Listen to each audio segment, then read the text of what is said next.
Hello and welcome to the Rambledome, where we discuss the topics brought in by our crew, first introducing them and then rambling about them. I'm Fisky and I'll be the first host of the Rambledome. My job will be to introduce the show and keep discussion as close to on track as I can. I'm Gunji, also known as Waltz, and I'll be hosting next episode. I'm Luxon, and I'll be hosting after that. We've each prepared lists of topics we'd like to discuss. We can't touch on everything that's happened lately, especially because E3 was last week, so we're just going to talk about some of what's happened. Specifically, we're going to be mentioning more things from E3 in the next episode, so if we didn't mention your favorite announcement, don't worry. Let's start with Gunji. What would you like to discuss? Well, Destiny 2 will be coming out on September 6th for console and October 24th for PC.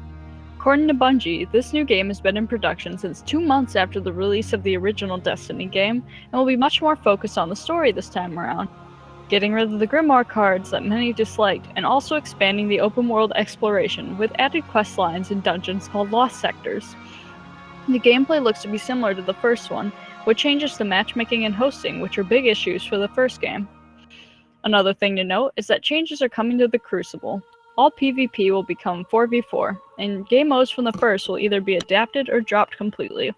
In addition, a Search and Destroy-esque game mode called Countdown will be added. At E3, BioWare announced their new game Anthem.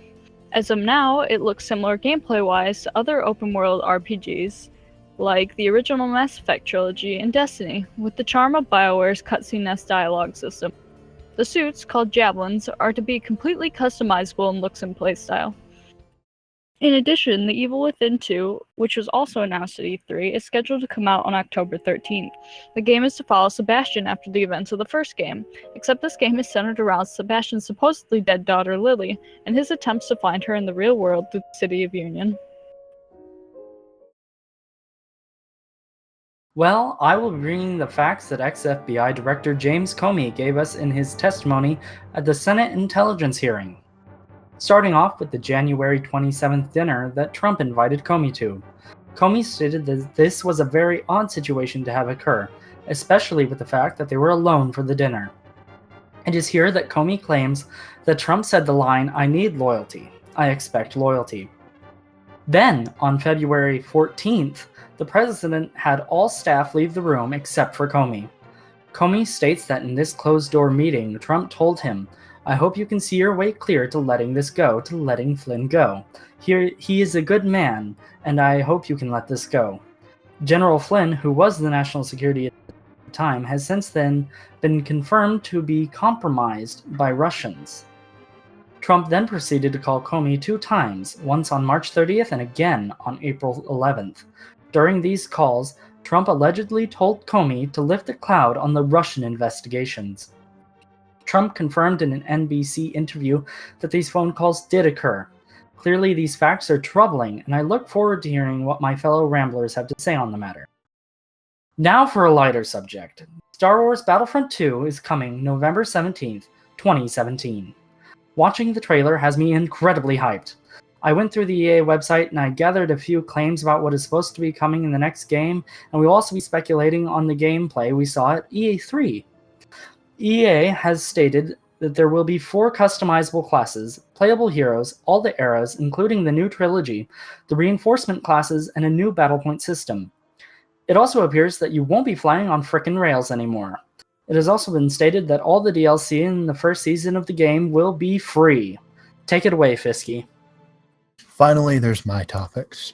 I would like to discuss the Overwatch public testing realm changes and the impact that would have on the game if they were to become live.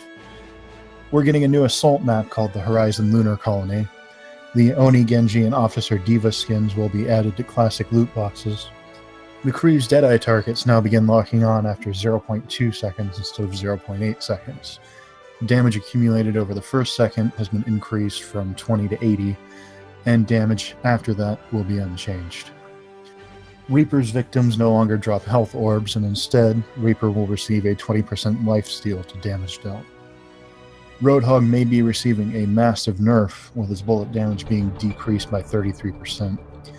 In an attempt to compensate for this, his head hitbox size will be reduced by 20% Fire rate increased by 30%, and its clip size increased from 4 to 5. The career profile will be expanded with a new all modes and all competitive season tabs. All over the game, damage done has been split between hero damage done and barrier damage done, as well as an all damage done statistic, which combines damage done to barriers and heroes. Averages in the career profile are now calculated in 10-minute slices, rather than by the number of games played. And the Rate This Match feature no longer appears at the end of a match, because apparently that was essentially completely unused. The Black Panther teaser trailer was released on June 9th, with the movie coming out February 16th, 2018.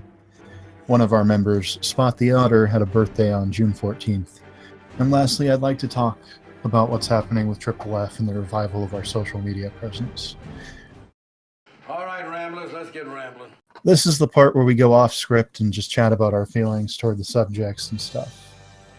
We're starting in the order that the topics were presented in, so Gunji, do you have a bit more to say about Destiny 2? Well, I was a big fan of the first Destiny, and I know that there were a lot of mixed opinions on it because the game itself, as much as I thought the gameplay was fun, it definitely was a game that you had to grind a lot for, and to unlock a lot of the lore, which, it was lacking in story. I admit that it wasn't the best game, honestly. I don't know why I loved it so much. But, to unlock more lore, you had to go around and find these dead ghosts.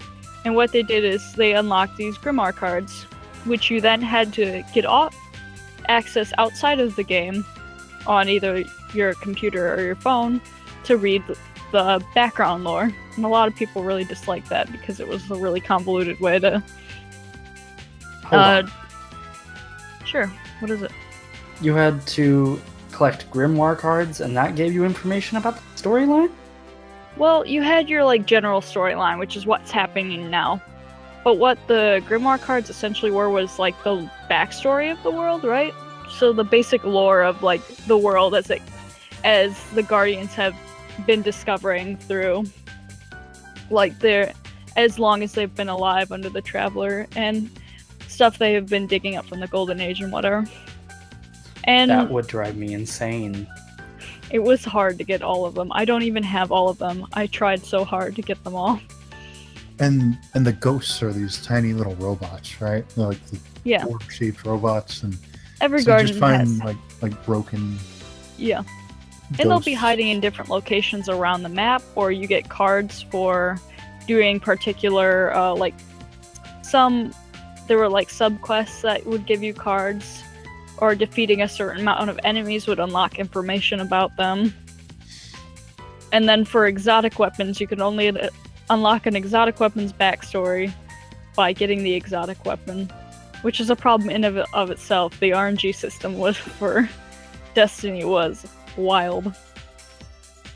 Well, it was. Thing. It's cool that they tried something new with lore being less based on in the game and more you unlock stuff and then you can view it outside of the game. But that seems like it was much better done in other games, and less that it was outside of the game and more in a menu. It kind of reminds me of how the Smash Brothers games did it, where you unlock trophies and you had a little 3D model you could look at, and it would have a line of explanation about the trophy, and that kind of seems like what they were going for. Honestly, I'm really gonna end up missing the cards, because as much as I agree that was kind of annoying that you had to you couldn't access the information in game, I liked it because it felt more in line with the experience that Destiny was. So the very beginning of Destiny, you're revived by your ghosts from a corpse. You're revived, and they're like, hey, we have to get out of here. And that's how you start the game. No backstory, nothing. You just have to go. The Fallen are after you. Is your memory wiped in canon, or is your character supposed to remember stuff? It's never explicitly stated, so I know other people who are really into the fandom, they would craft personalities for their Guardians, because your Guardians don't really have much personality in game. Like a silent protagonist kind of. Yeah. They do have voices, but they're so rarely used, like you forget about it. Like they do have voice actors, but because most of the time you'll either be getting communications from like the other NPCs in game or your ghost. Your ghost does most of your talking for you. All right. So here you say that it's expanding the open world exploration, and adding in dungeons. Were there dungeons in the first Destiny, or Not really. Like as much as before I get to that real quick, I wanted to actually get to my point about the Grimoire. I wish the Grimoire system was still there, because when you had to go out and find the information about the world, it felt like you were actually trying to explore the world you were reborn into. It like really added on to the experience for me. I just wish I could have pulled it up in game. I totally get that. Like in Skyrim, I went around and gathered books. I have a giant library of books in my Like Skyrim it's not house. necessary, but if you want to know, like it's cool. And it's fun reading about all the information that's put into these worlds, and I Yeah. love it because, you know, I write myself. It's just awesome to see how other creators do that. Yeah. But going outside of the game, About the Yeah. exploration, you had like your map layout, and then like in quest lines, like in general, you could patrol like your planets. There was Earth Patrol, Venus, Mars, and eventually you got to the Dreadnought, which was a battleship outside of Jupiter. And then, so like you can patrol these areas, but then like the dungeons, quote unquote, are only unlockable during strikes, which are basically like either your mini bosses or your raid bosses. So it's not like you could access them through patrol. And I hope like because what these lost sectors are basically like hidden dungeons in game. Like what Bungie is doing is they want to reward the people that go out of the way and look for stuff, like those people who are trying to hunt for ghosts. And what happens, you discover these lost sectors, and they're basically like mini dungeons on the world. And you get a lot of good loot if you beat the dungeon, right? that sounds So like fun. It gives an incentive to A, find them, and B, beat them. But without like the tedious looking for these dead ghosts crammed in nooks and crannies and this giant expansive map. So you say they're changing matchmaking. What were the issues with that in the previous game, and how are they suggesting they're going to fix that?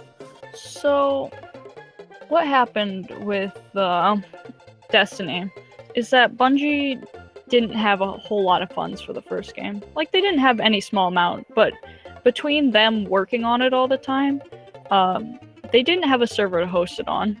So what they did instead was the server was hosted by one of the consoles between all of the people playing. So it's fine when it's just like you and your friend. Like, admittedly, if either one of your connections bad, like the whole connection gets shaky between. But that's how for any system. But then it got bad when you started to get into raids or PvP, which is at 6 to 12 people, and when it's being hosted on one PlayStation, or like a culmination of the PlayStations, and all of their connection to each other, we don't know how that works out. It ended up for shaky servers, and so sometimes, like, I admit the gameplay wasn't the smoothest, but sometimes it felt even clunkier at times with, like, lag, because the servers weren't stable or dedicated. And then, like, so now it's being hosted by a Destiny server, so it's gonna be a lot more stable, so hopefully it'll be a lot more fun. So basically what you're saying is they're changing from peer-to-peer hosting to dedicated server hosting. Yes. Which I'm really excited about, because it didn't feel great. Like, I've never been like a super big fan of PvP when it comes to games that have both, because sometimes it just feels like it's not balanced correctly for both. Like, you know, some games lean more towards one than the other. And so, like, playing PvP against someone who would constantly outdo you because you couldn't react in time to them because the server wasn't holding up. It feels bad, you know? My concern, though, is if one day these servers are going to shut down, you could still play the peer-to-peer game just fine, but the server-based game would be crippled. maybe even completely unplayable because the servers aren't there anymore. I don't think they'll ever turn the servers off because the entire game is online multiplayer, right? Even like the story mode element it's still based in the online multiplayer world, so it basically plays like an MMO. And by turning off the servers, you turn off the game completely. Well, plenty of games have been shut down because the owners didn't want to host the servers anymore. As of right now, they announced that they're not turning off the servers for Destiny 1 yet. And so that's good. But I don't know how it'll go. I can't imagine it being like a super imminent problem because, you know, the game's going to be coming out recently. And the other game lived a very, very busy first year, like a whole first year, like non-stop action. It was really nice. But like in the event that the game actually ends up shutting down, I imagine by that time there'll be other games, you know? Well, from my point of view, I kind of like to play older games, like a lot. Yeah. I play a lot of older games. So that's just where my concerns lie, is its longevity. Because I've noticed a lot of games just dying and becoming crippled when they get too old. That really sucks for people that are interested in playing older games. Yeah, I agree.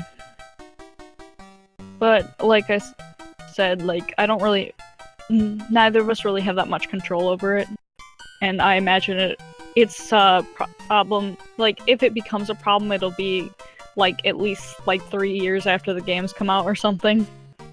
You know? Well, how long has like Demon Souls been out? Because I know that's getting kind of old.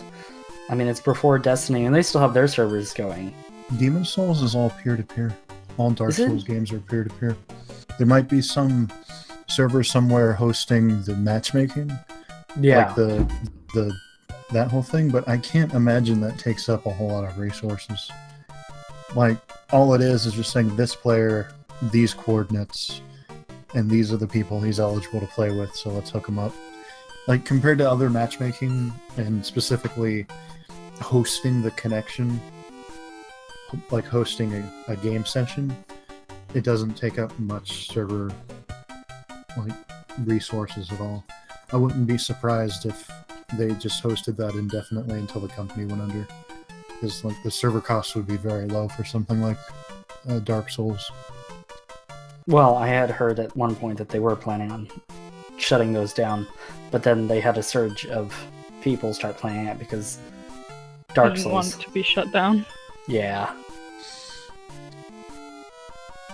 And so maybe Destiny will have something similar happen with Destiny 2 coming out and everybody this, and then like even me, I kind of want to go back and play Destiny now because I've seen some of the Destiny 2 trailer and it looks really freaking cool, but I should play the first one first and then play the second one.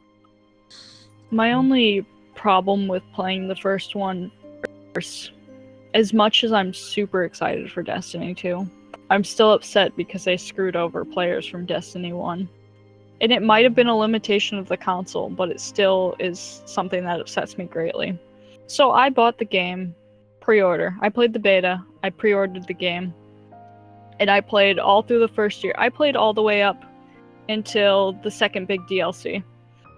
And by then, it was starting, like, there wasn't a whole lot going on. Like, the new stuff was cool, but it wasn't as much as I wanted.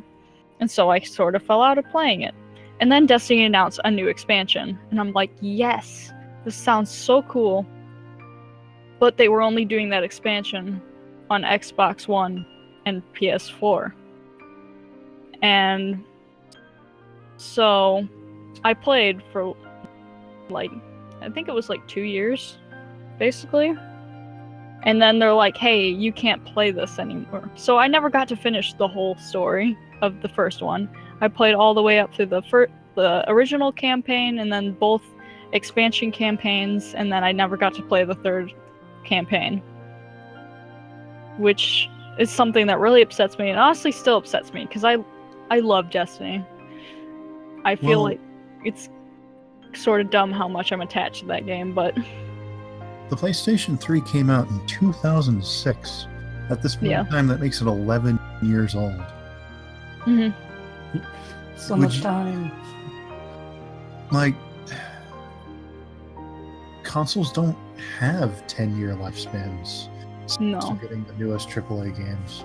I'm really surprised that Destiny even came to the last gen consoles and all. I wouldn't be surprised if they were really struggling bringing it to the console, and it I would not Could surprise imagine that too. to it see just- frame rate issues and It just felt like a betrayal being like one of the what they called us were year ones, the people who've been with the game since launch. It felt bad because we were the people who were supporting the game the most. Like, we were the people who kept coming back, and then like we got chopped off like that, right? also one thing to keep in mind, developing it for all the consoles, were these DLC paid or free? Paid.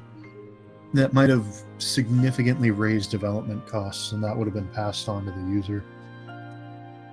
It's Maybe. not as simple as pushing a button and just saying, make this update for PS3 as well. They've got to No, I'm do aware. a lot more for developing for separate consoles than just compiling for a different system. Like, there's huge differences in between the PS3 and PS4 architectures. Mhm. Like, it would be very difficult for me to explain in the time we have just how different they are. The game was actually 3 years old at the time of the last big DLC that didn't get released for the original 2 systems. The game came out originally in 2014.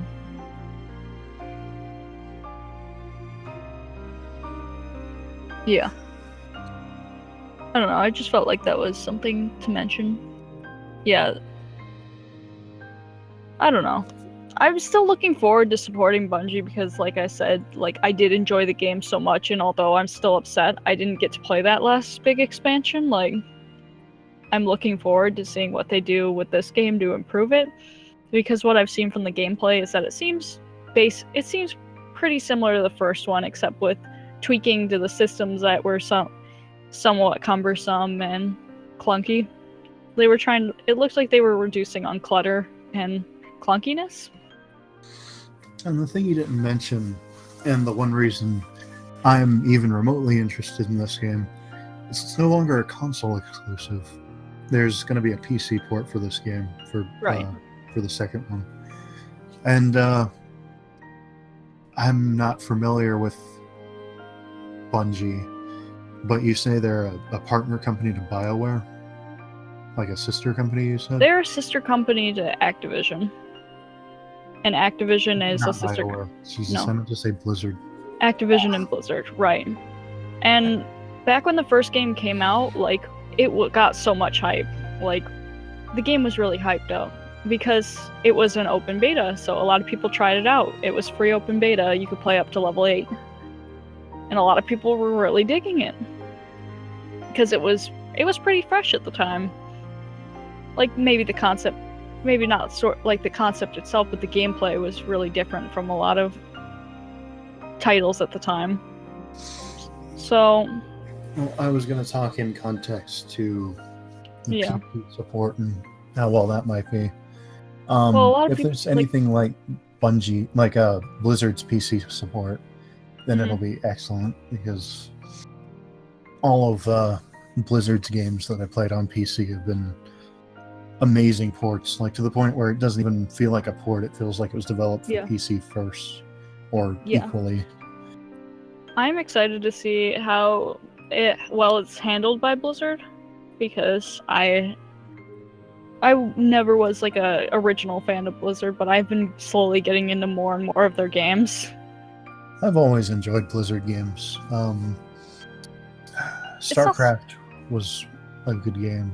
I played that back in the day. It's not so much that I didn't enjoy them, it's that I didn't have much exposure to them. Like, the only one I really played was not Dark Souls, fucking Diablo. I played Diablo 3.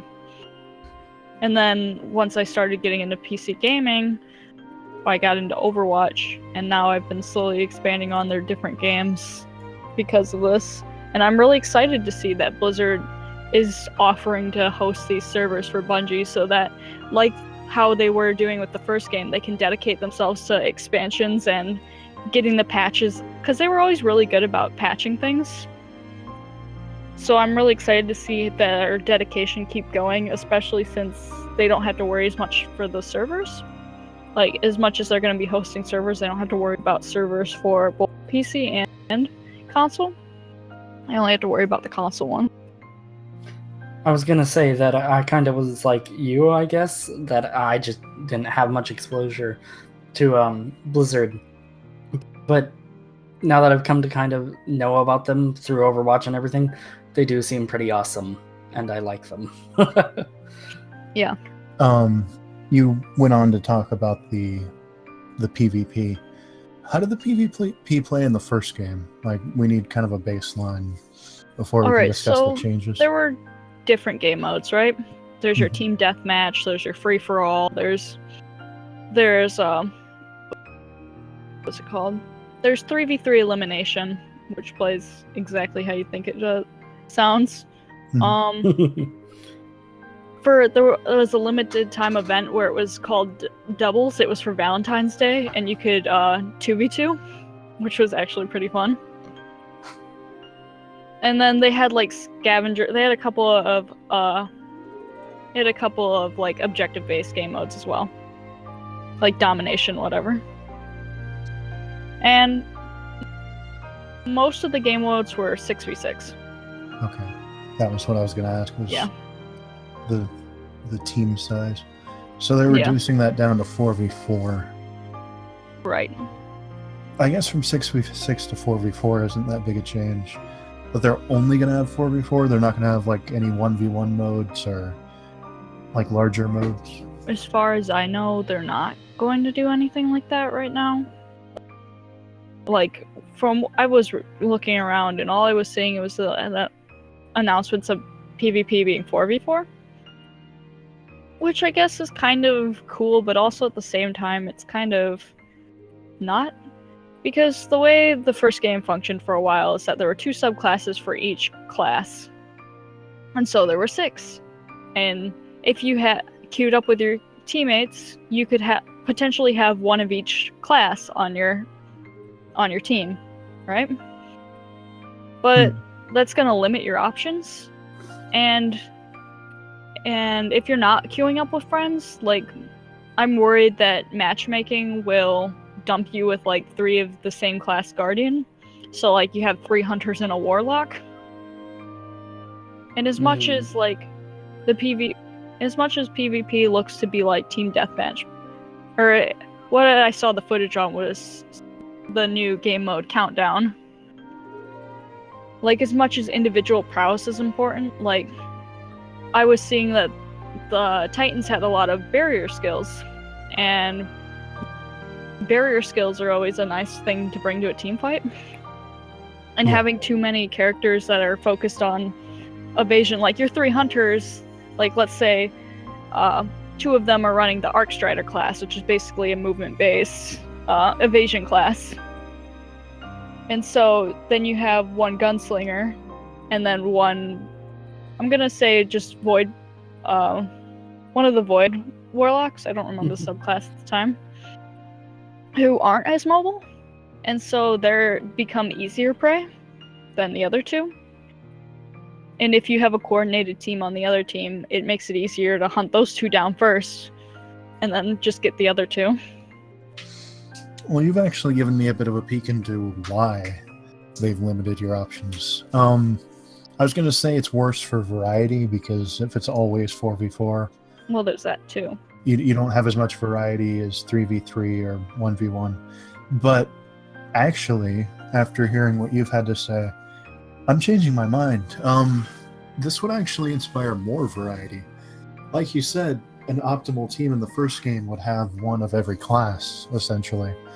But you can't do that anymore. So now you're forced to think up an interesting team composition with 4 players instead of 6. That's going to lead toward teams that are more heavily skewed in one direction than another, teams that focus on one role and maybe have a lack in one of the other roles. It's going to lead to some really interesting team compositions and counterplay if it plays out the way I think it will. True. But as much as I said that in the first game, an optimal team comp was never one of each, because unfortunately, the way abilities were skewed in the first game is that some abilities were better suited for PvE versus PvP. So before the third subclass is introduced for every single class, let's go with the Titan. Titan had they had a arc-based subclass, which was Fist of Havoc, which was combat-based. And then you had the Void-based subclass, which gave you a bubble. Everyone just called it a bubble. It was a Ward of Dawn. And what happens is you stand inside the Ward of Dawn, and it protects you from fire. You can't shoot out. It's entirely a defensive ability. And so you would rarely find Titans using a Ward of Dawn, because it didn't feel good. Because you slap up your bubble, you get a perk for standing inside it for a little, you peek out, you do some shooting, but you're also cornered in this bubble, right? Mm-hmm. Someone can just jump in there, throw their ultimate, and you're all dead. You know? Feels like Winston. Basically. So, as much as, like, yeah, it will inspire more creative teams, I'm not sure how big of an impact it'll be versus, like, team balancing. I don't know. I'm just a bit worried that we're gonna have, like, weird team comps, because hunters were always super popular, and so you'd always get, like, 2-3 hunters on a team. And, like, 2 titans and a warlock, or 2 warlocks and a titan, usually. So it always felt... So sometimes it just felt weirdly skewed. Because usually you either run a build that you want to run Lone Wolf and pepper them from the side, or you run a build where you're trying to stick with your teammates and take advantage of their abilities to complement yours. Because of the gun setup and everything. I don't know, I'm sort of interested, but I'm also sort of sad that they're dropping, like, more variety. Versus, I don't know.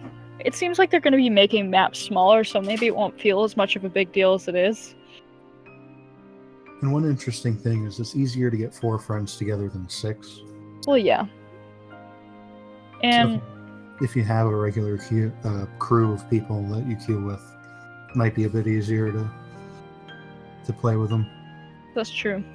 One of the big downsides of matchmaking that I didn't mention was the raids, right? What happened for strikes? If you're solo queuing, you'll get in the queue for a strike, it'll match you with 2 other guardians who it feels are about, like, in that area, and you all go to your match together, you do the strike, you're done. But when it came to raids, if you didn't have a team of 6, you were stuck standing in the social areas, trying to invite as many random people as you can to try and get a raid crew. This was really inefficient, because aside from sending messages to people, you couldn't, like, get their attention any other way. So you see on the top of your screen, so-and-so has invited you to a party, and you check their group and they have, like, 4 or 5 people, and you're like, oh, they're trying to do a raid. But you don't know what it is until you join them. It was just really inconvenient. Like, I'm hoping that raid queues will be a thing. Or, like, the raid matchmaking will be easier this time around. Because... Yeah. Because, like, halfway through year 1, people were just going to, like...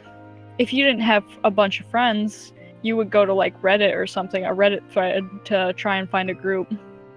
It was just really complicated, and, like, the raids you needed to be coordinated, so, like, trying to pick up a bunch of randoms, like, all the time was kind of annoying. Alright. Anyone want to say anything else about Destiny 2? I don't think we really need to elaborate on anything else right now. I don't really have anything else to say about it. I mean, I'm noob. I don't know anything. I mean, to be fair, I'm the only one who was really invested in them. Well, I'm cautiously interested. I'll be looking at reviews, and I'll be very interested in how good the port is. That's big for me, because Yeah. If it doesn't run well, then it's not going to be good to play. It's just I'm still on the fence over whether to go with the PS4 PC for it. oh, that's something I should point out. I'm not a console gamer. I only PC. So if the PC port's not good, I won't be interested. PC Master Race. Alrighty. So Anthem. That's an interesting Anthem. one. It looks really cool. It does look pretty good. The Hopefully, as we get more information on it, it continues to look good and not one of those things where it's like, it looks really good in the trailers and then you see other things and like slowly more and more problems come to light and you're like, it's a cool concept, but... I actually saw a lot of people saying the opposite, that it wasn't really hooking them on this first trailer, and they were hoping that more things would pop up that would make it different from the million and one other open world sci-fi shooter mech games that I guess were I coming can out understand that.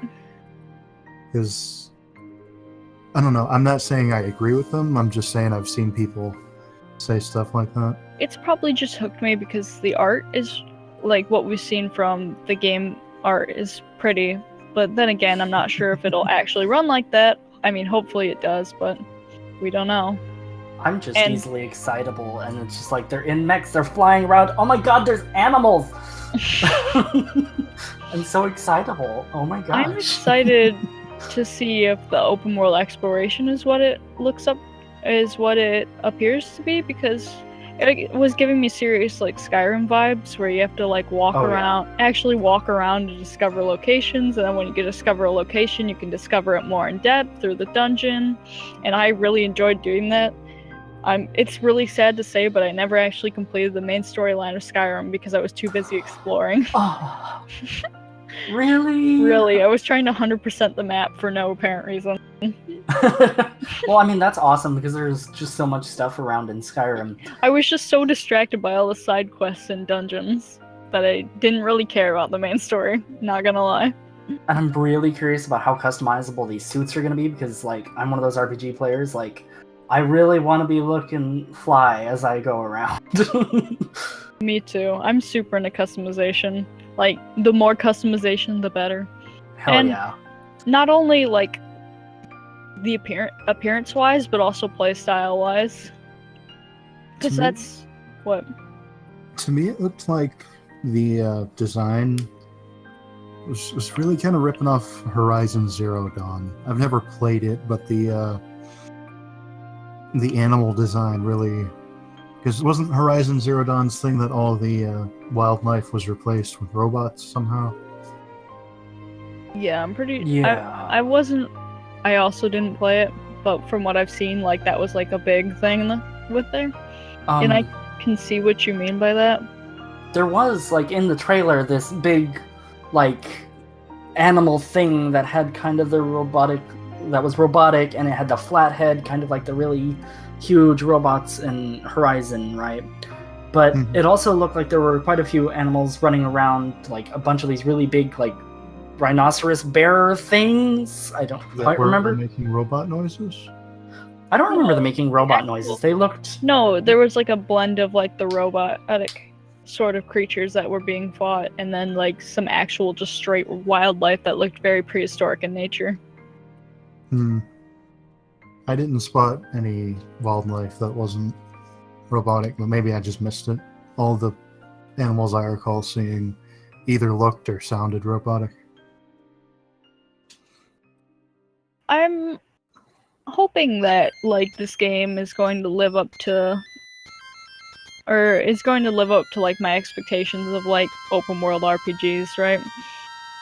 The customization factor, not only for appearance, but also the playstyle, because my playstyle can... like, I really enjoy playing rogue-type classes, which is why, like, as much as I like RPGs, I also like RPGs with kind of, like, your blank slate protagonist, so you can play them however. Right. Like, as much as I appreciate a good story told from a strong character like Cloud Strife, you know, as much as I love Cloud Strife, like, I also like the blank slate protagonists that you can customize their skills however you want. Your Dovahkiins, your survivors, Yeah. Mm-hmm. this kind of thing. Your Hawks. Basically. You don't know who Hawk is. No, I don't.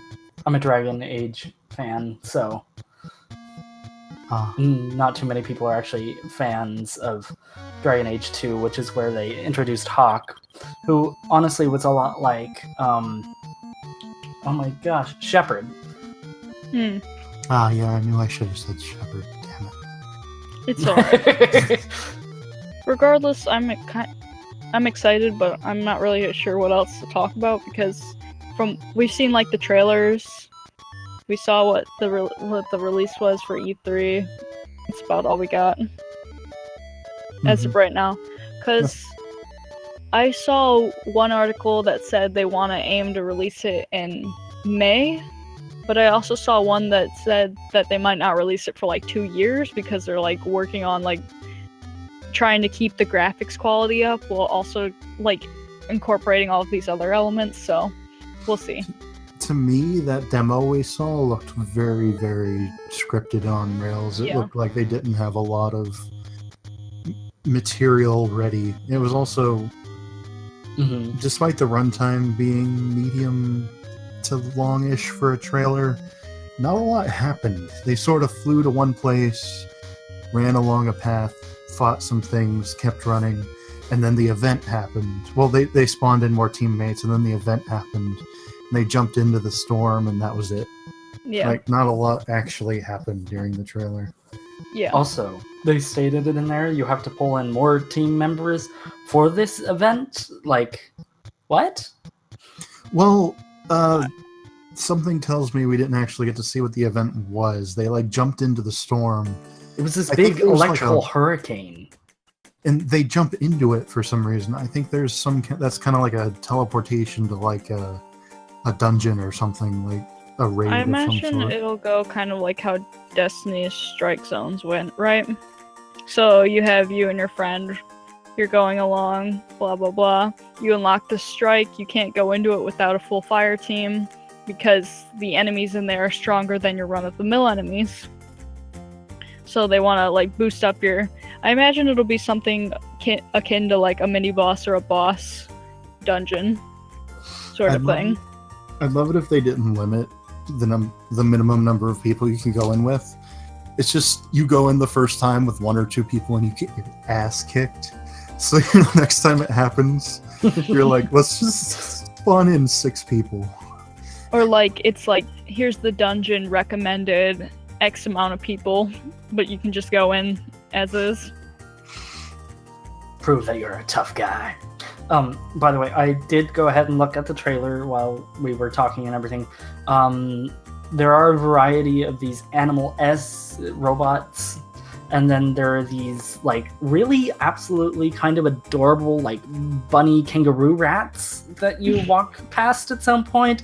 And then those really big animals I was mentioning, they have, like, blue, like, leathery skin or scales, and then, like, along their back is, like, brown fur or something, because you only see them for like a glance.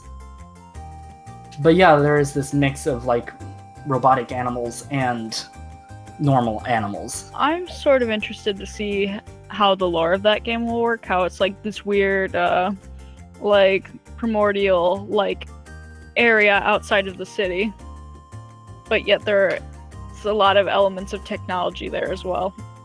It has that post-apocalyptic, like way post-apocalyptic feel to it, right? To me.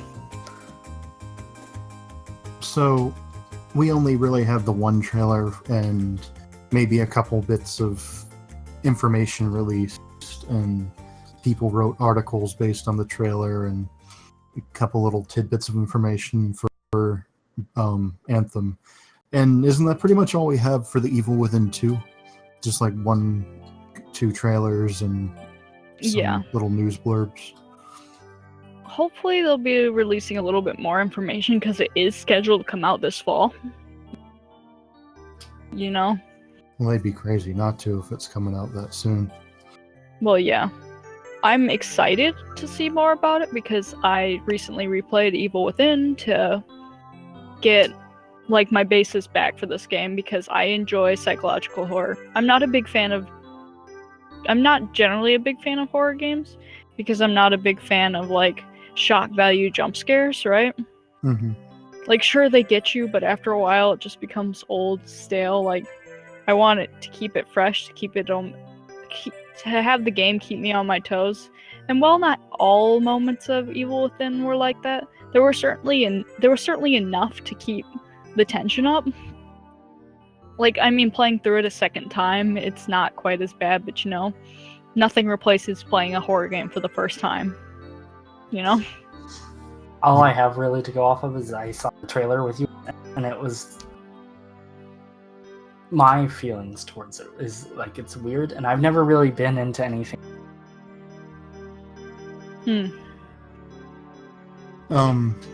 I could see more information about this game coming in the form of an ARG.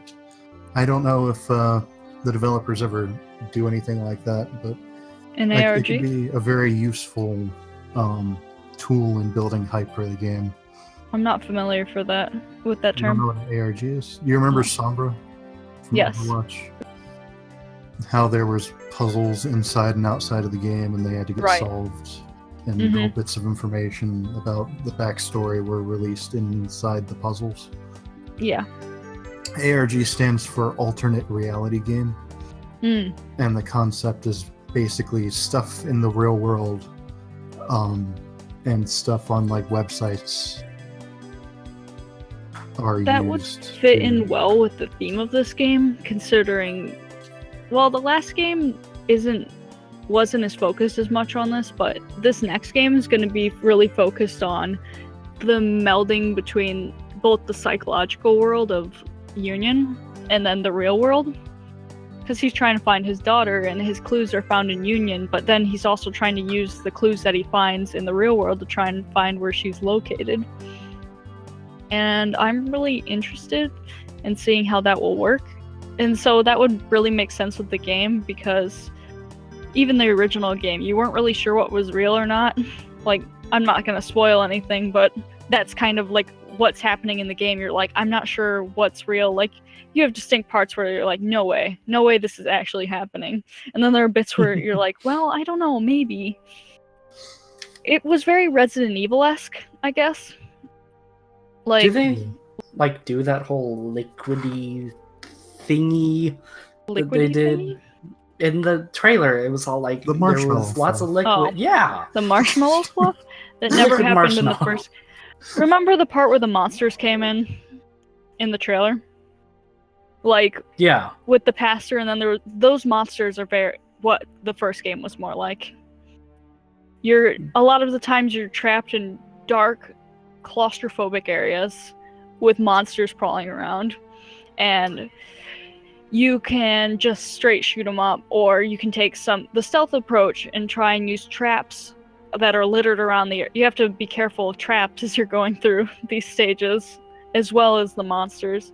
So you can either stealth take down them and then shoot up the rest. There was a lot of variety, but the studio says that this next time up, they're going to be focusing a lot more on less of the shoot 'em up and more of actual strategic. The direction they're taking with the combat feels like it's more of a Last of Us, right?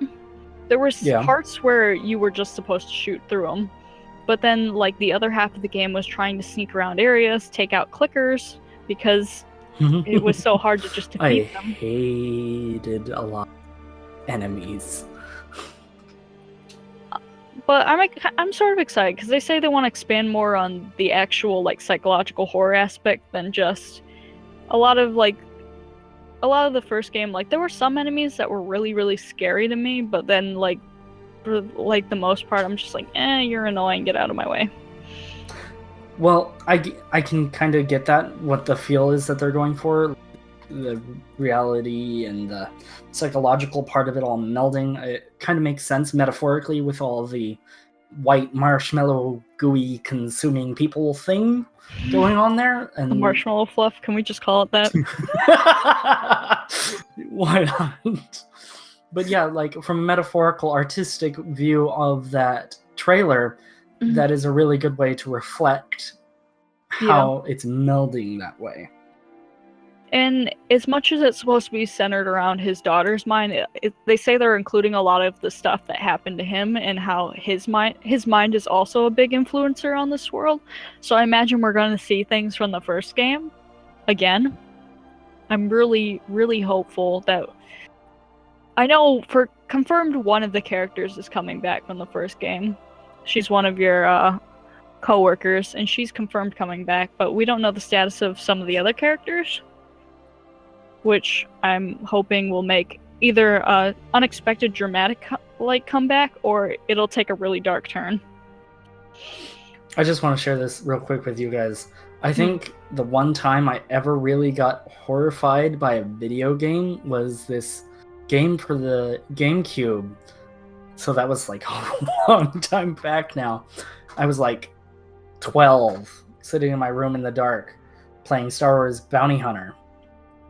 And somewhere near the end of it, I think, you have to go through this creepy temple and assassinate this cult leader or something. And that like really got to me. Like I think I started having a panic attack. But I've never experienced anything like that since. I'm not going to say it was horrifying as much as it was disturbing for Evil Within, which I think was more what they were... Well, they had the gore factor going, which is sort of supposed to bother you, but, you know, gore is like such an overplayed thing when it comes to not only just action games in general. We're slowly desensitizing ourselves to it. Yeah, that's something for a different time. But, well, that, and it was my second playthrough of the game, okay? I had seen this stuff before. But there was this like spider-esque woman, very Grudge style, like black hair in front of the face, one too many pairs of arms. She like scuttled along the floor. It was scary. She was scary. And the way you had to defeat her, because she would come up from blood, like she'd come out of the blood and bodies of like the dead bodies lying around, and so she could just appear. And you had to light her on fire, and she would have the most god-awful screaming as she's burning. And you have to rinse and repeat this. Like, my god. Her whole boss fight is just lighting her on fire repeatedly and destroying the bodies. But hey, I'd feel pretty good lighting her on fire from describing her. It did feel pretty good, because she's basically invincible otherwise. But there was this one other enemy that really bothered me. Think of like your typical like horror butcher, right? Big bulky frame, like apron, like dirt everywhere. Except this guy's head is a safe wrapped with barbed wire. And what he does is, he's not that hard to kill, right? But you kill him, and there are different safes like sitting around. He spawns from another safe. He comes back up, and he has like he has strong attacks. He's not like the quickest, but... And he'll throw down like these bear traps, right? Mm-hmm. So not only is he's a scary motherfucker, and like your screen has like a seizure whenever, like flashing lights, epilepsy warning, like whenever he shows up. And then there's this one bit where you lock him on the other side of a door, and you're turning this valve, and he walks up to the fence on the other side.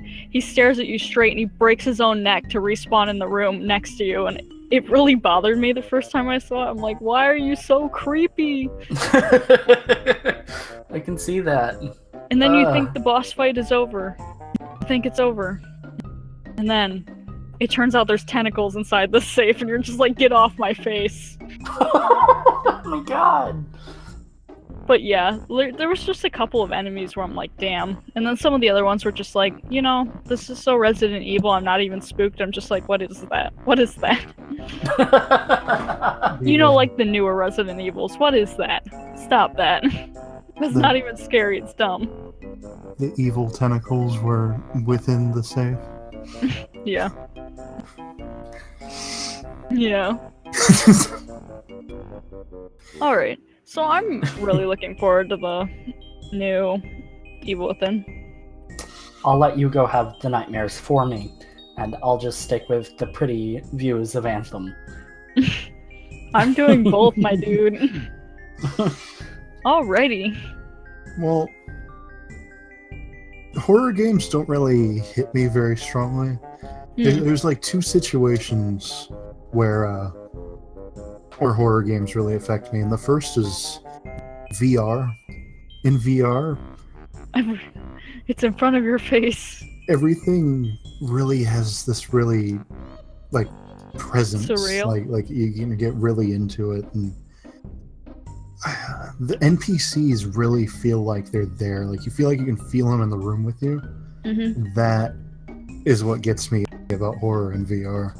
They can look straight into your eyes because the game knows where your eyes are. Your headset's tracked.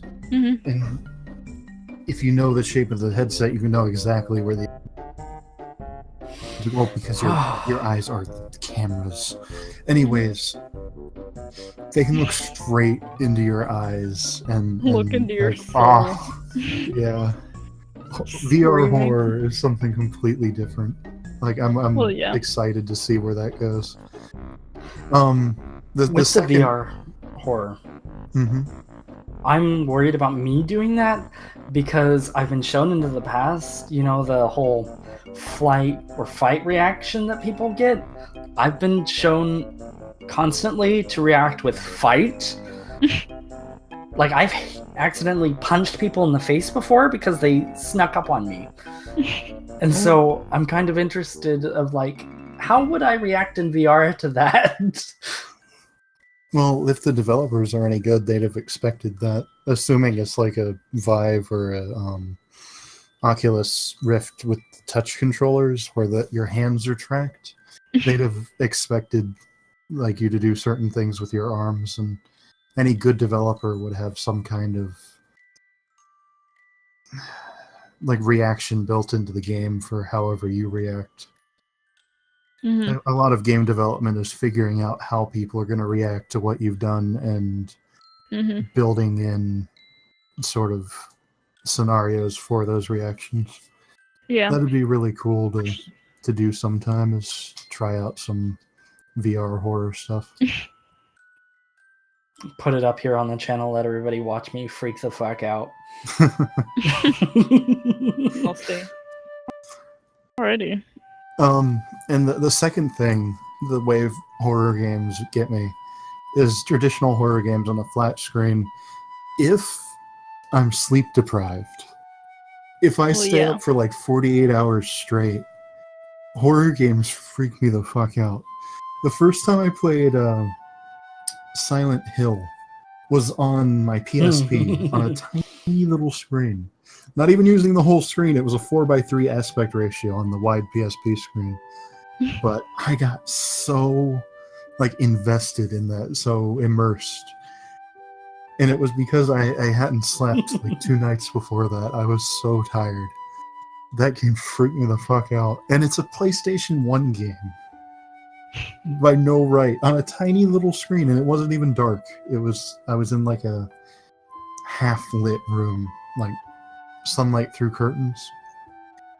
I had no right getting that freaked out over it, but it freaked me the fuck out because I was tired. And Well, the thing about good horror games is that the best horror games are the ones that get you into that altered state of mind. Because, like, being super sleep deprived is an altered state of mind, especially with a little bit of eye strain on top of it.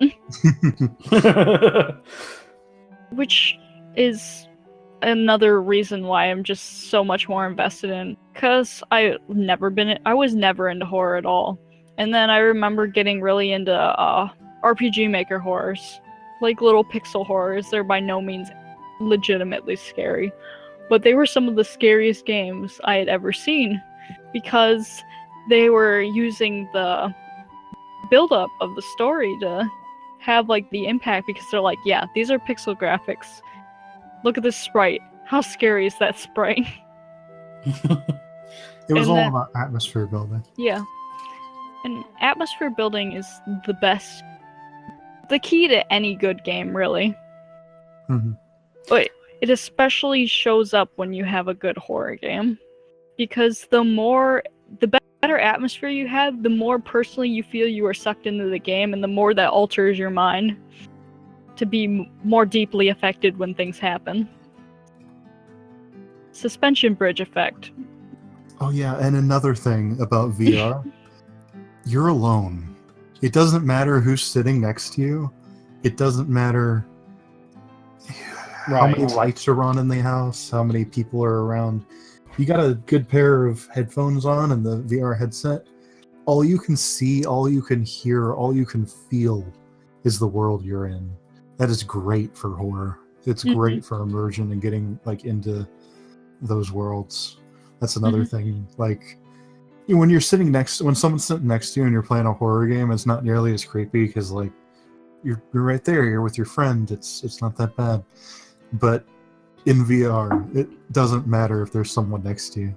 It can actually be worse because if someone touches you in VR, you have no sensor input to like allow you to predict that. So that's got to be one of the house rules when we're living together and we do VR.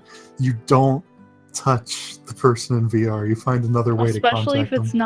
Especially if it's Luxon. Do not touch Luxon in VR.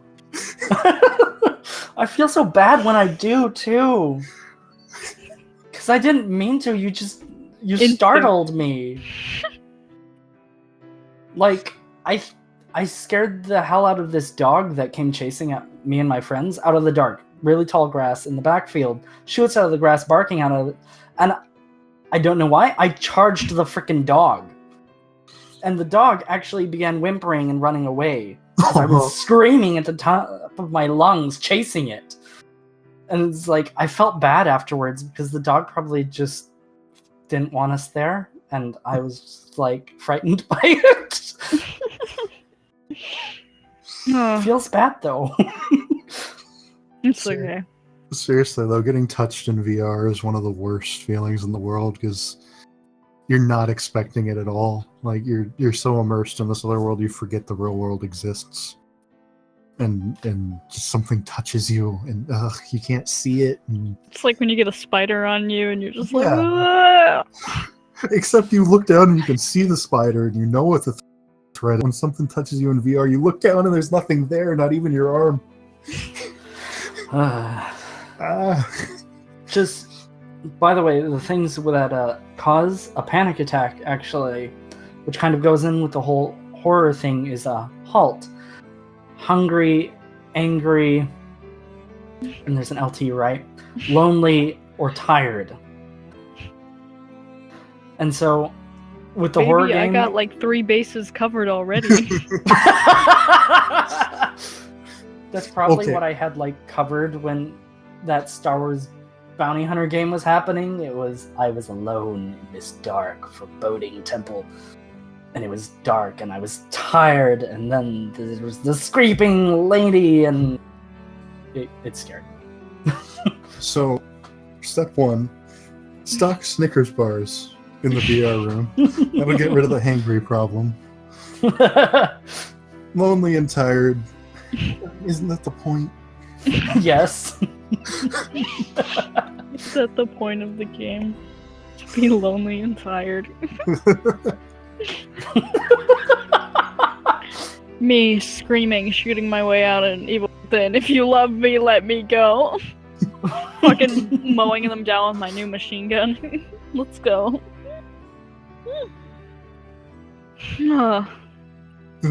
I think that's all the time we can buy out of that. We've been trying to stall away from the next topic. Because this is where stuff gets intense. We have to talk about our president of the United States. So what the fuck is going on with that? What's even... Oh my gosh. What's happening? What did he do? What did they all do? Been crazy. As we all know, it's been confirmed Russia has been screwing around with the United States elections. And right now, we're seeing how bad it is, specifically with the Trump campaign group. And specifically, we're dealing with the fact that, according to Comey's testimony, and the facts that I've been able to gather from that, it looks like Trump was specifically trying to prevent the director of the FBI on doing his investigation into how far Russia has gotten into Trump's campaign. No, I was looking at this line, this whole. I hope you can see your way clear to letting this go.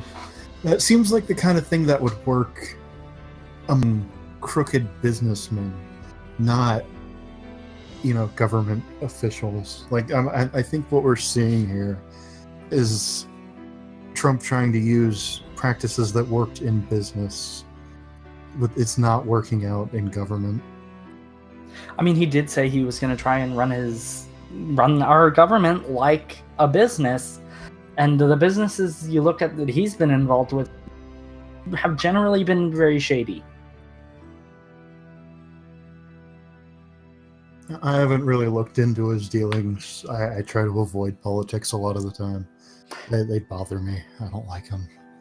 I specifically don't like them because it's dealing with Trump and the way he talks, and I sat through this hour-long NBC interview with him, and it's terrible listening to him try to talk. Try to talk? It's just like, sometimes in the same sentence he'll contradict himself. It's just like, can you hear yourself when you're talking? Oh, it bothers me so much how he talks, but I understand the appeal of him. Kind of. Charismatic, sort of. This person's not a politician appeal. And then in the past, pretty much my entire teen and adult life, we had Obama. And we kind of got used to the way he talked. Very slow. And he built in time to think about his sentences in the middle of the sentence. And most of the time, he seemed to know what he was saying. And then we get Trump, and he just doesn't ever stop talking.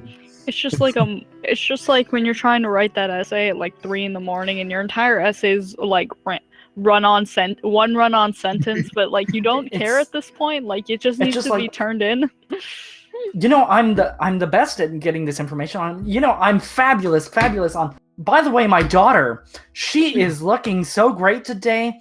Anyways, I really want this debate to happen. I want us to get into this Russian debate thing, but there's no point in looking to me. There's no point in looking into this about me. We need to figure out what Russia's doing with other elections, what elections they have affected. I want to know what elections they've affected, but there's no point in looking into me. That was literally how he was talking in this NBC interview, and it was driving me insane. Because how people who are desperately trying to hide something talk. Yeah, I'm pretty sure someone did this, but I don't know for sure because it wasn't me. I wasn't there. I wasn't involved. But I heard from somebody else that this thing happened. But you didn't hear it from me, right? You heard it from this other person who heard it from another person. Yeah. You're directly quoting our president here. I haven't watched anything from him, so I'm glad that my impression is spot on. It's just, I don't understand how he can talk like that all the time. You made me follow this guy's Twitter. And in between him and our vice president, it is just constant. They're constantly saying things that I feel like their lawyers would suggest they don't say on a public forum that's easily backed up and verified that they did in fact say this at exactly this moment. I feel like their lawyers would tell them to stop tweeting if their lawyers could tell them to do anything. And it's amazing just how much Trump watches Fox News, specifically Fox with Friends. He tweets about it all the time. And I think that's the only place where he gets his source of information. I'm glad you enjoy the already biased filtered information so you can bias and filter it even more. That's exactly, I think, what's happening. He's been talking about his impeachment. Fox Friends, I looked it up. They specifically brought it up in this one news thing they were doing where they were his chance of impeachment before the Comey interview was 3%. And after Comey's thing, it's 0% now. After Comey's testimony. It's and But I did the studying here. You have what happened on January 27th, where Comey was invited to dinner with Trump. And Comey has been around for 3 other presidents, and they never invited him out for a private dinner just between him and the president. It's like a cow chewing cud. Like, the 3rd time they regurgitate it to chew on it. Is it really grass anymore? Like,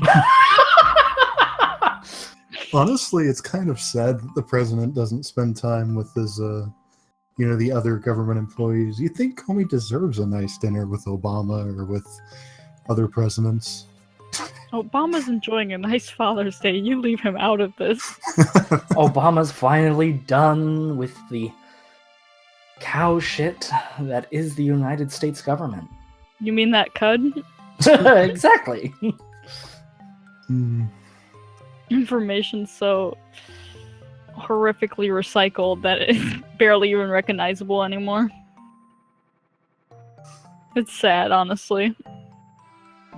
I have a lot of faith because, I mean, like, there are some really decent people on the Senate Intelligence Committee, like Kamala Harris. I really like her. She used to be a prosecutor, and she got right down to it with Comey, and I really liked how she handled that. But then you have, like, some of the Republicans, like, no, not like even Joe Biden. He, like, for some reason, I've seen on some of the more Republicans that for some reason people were confused by Joe Biden's questioning of Comey. But, like, I watched it and it's like, this is what he was asking Comey. So, you investigated Hillary Clinton, and you came to the conclusion that she wasn't legally at fault for her recklessness with her server.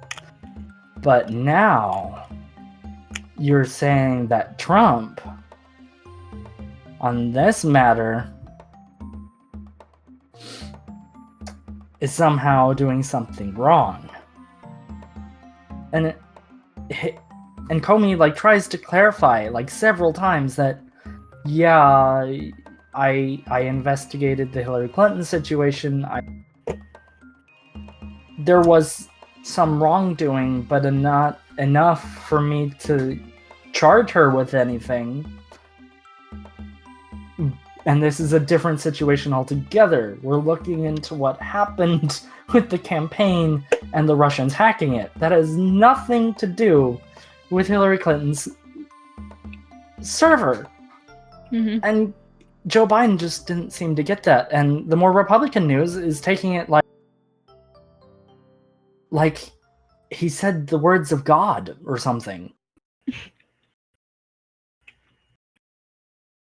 I don't know. It feels like a lot of politics anymore is like, people are like, yeah, we're gonna sit down and talk about this, and then, like, they get distracted by something that we thought was resolved, like, 4 months ago. Right. And we're like, why are you bringing this back up? You have other stuff to do. I think the idea was what Joe Biden was doing there was to try and establish that Comey is somehow biased, and that Comey is a Democrat and hates Republicans. Find something. But at the very beginning, repeatedly, Comey stated that this is not a situation involving party, which it's not. It's a situation involving the entire United States government, and the fact that we have, in fact, established that there was at least one person who was compromised by Russians. And you would think with the whole, with a lot of the campaign within, like, the last, like, 10 or so years, with a lot of it being so aggressive towards, like, other countries, especially if they compromise our intelligence or our safety, you would think that they would be treating this, especially because throughout history we've almost never had good ties with Russia, you know? There was kind of a time during World War II, but that didn't really last at all. And then the Cold War. Exactly. And like, it feels like everyone just like forgot that the Cold War was a thing. Like they'll bring it up when it's convenient to mention it, but like other than that, yeah, Russia's our friend, and I don't mind if you want to make friends with the Russians. Hell, I would like it if we could establish like peace between the world leaders. It'd be great. But like, also like, there's balance between trying to make friends and trying to keep yourself safe. Like I can Right. go, like it's not like this is a level of national security, but like I can go online and I can talk to as many random strangers as I want. But that doesn't mean I'm going out to all of these random strangers, especially if they seem like they're looking for something and I'm like, hey, here's my address and my phone number, hit me up sometime. Like, Didn't Trump have a fiasco lately where he, in a weird way, like in a not sanctioned way, went about declassifying some information to another country? Like, yeah, wasn't there that actually, whole thing where he was like at a dinner? Like he was at a dinner in a public place and they were discussing like matters of national security in like a public place, and all the people sitting around were like, can you please not? Actually, what Fisky's bringing up here is a situation with the Russian ambassador and the president, where he began talking about information with the Russian ambassador that, just wasn't expected for him to talk about with the Russian ambassador at the time. And Trump went on to Twitter and began tweeting that he has the right as president to even the Russian ambassador. Even though you have to admit that this situation is kind of weird, especially with everything that's going on over here with the Russians involved with our election. yeah, so Trump has been seen giving the Russians information that, while he has the right to declassify, that is true. It was previously classified information. And he's It was going about- previously classified information before. It was declassified before that meeting. It just wasn't supposed to get to the Russians that way. And so it was just a surprise to everybody that was on the intelligence committee and everything that he did that. It was just, they weren't expecting it. Is it wise for a president to surprise his intelligence committees? That's my question. In my opinion, no. All right, let's look at it this way. Okay, real world situation. Let's say you have a family member who got divorced, right? Mm-hmm. They're dating someone. You're like, good for them. And they've been with this person for a while. And then all of a sudden you get a notification on your Facebook that they dumped that other person and married someone else instead. And you're like, wait a minute, they didn't talk to us at all about this other person or even dumping the first person in general. Wait a fucking minute. Please. Can I get like caught up to like, or like it'd be like, you plan on getting married to someone, but like you skip like you get engaged to them, and then like they plan the wedding without you, and then they're like, oh yeah, our wedding's on this day. And you're like, wait a minute, what? I could see Lexon doing that. I would not do that. Oh my gosh. Like I'm so excitable, I'd be talking about it for like hours. with you for 2 years, and you'd be planning it all in the middle of the night while I'm trying to sleep. And you'd be like waking me like, Fisky, how's this? And I'm like, it's cool, leave me alone, I'm sleeping. And like a year later, you'd be like, okay, are you ready? Did you get your tux? And I'm like, my tux for what? Today's our wedding And then day. you'd murder me. And then you'd murder me. Oh my gosh, you have no idea. So I don't really think it's okay to go through things without... Well, it'd be different if it's like, it's a personal decision. It's a me decision. Okay, you don't But need it to consult anybody for that, but it's not. He's the president of the United States, and this is matters that include the United States. So, he should, talk to people before deciding things.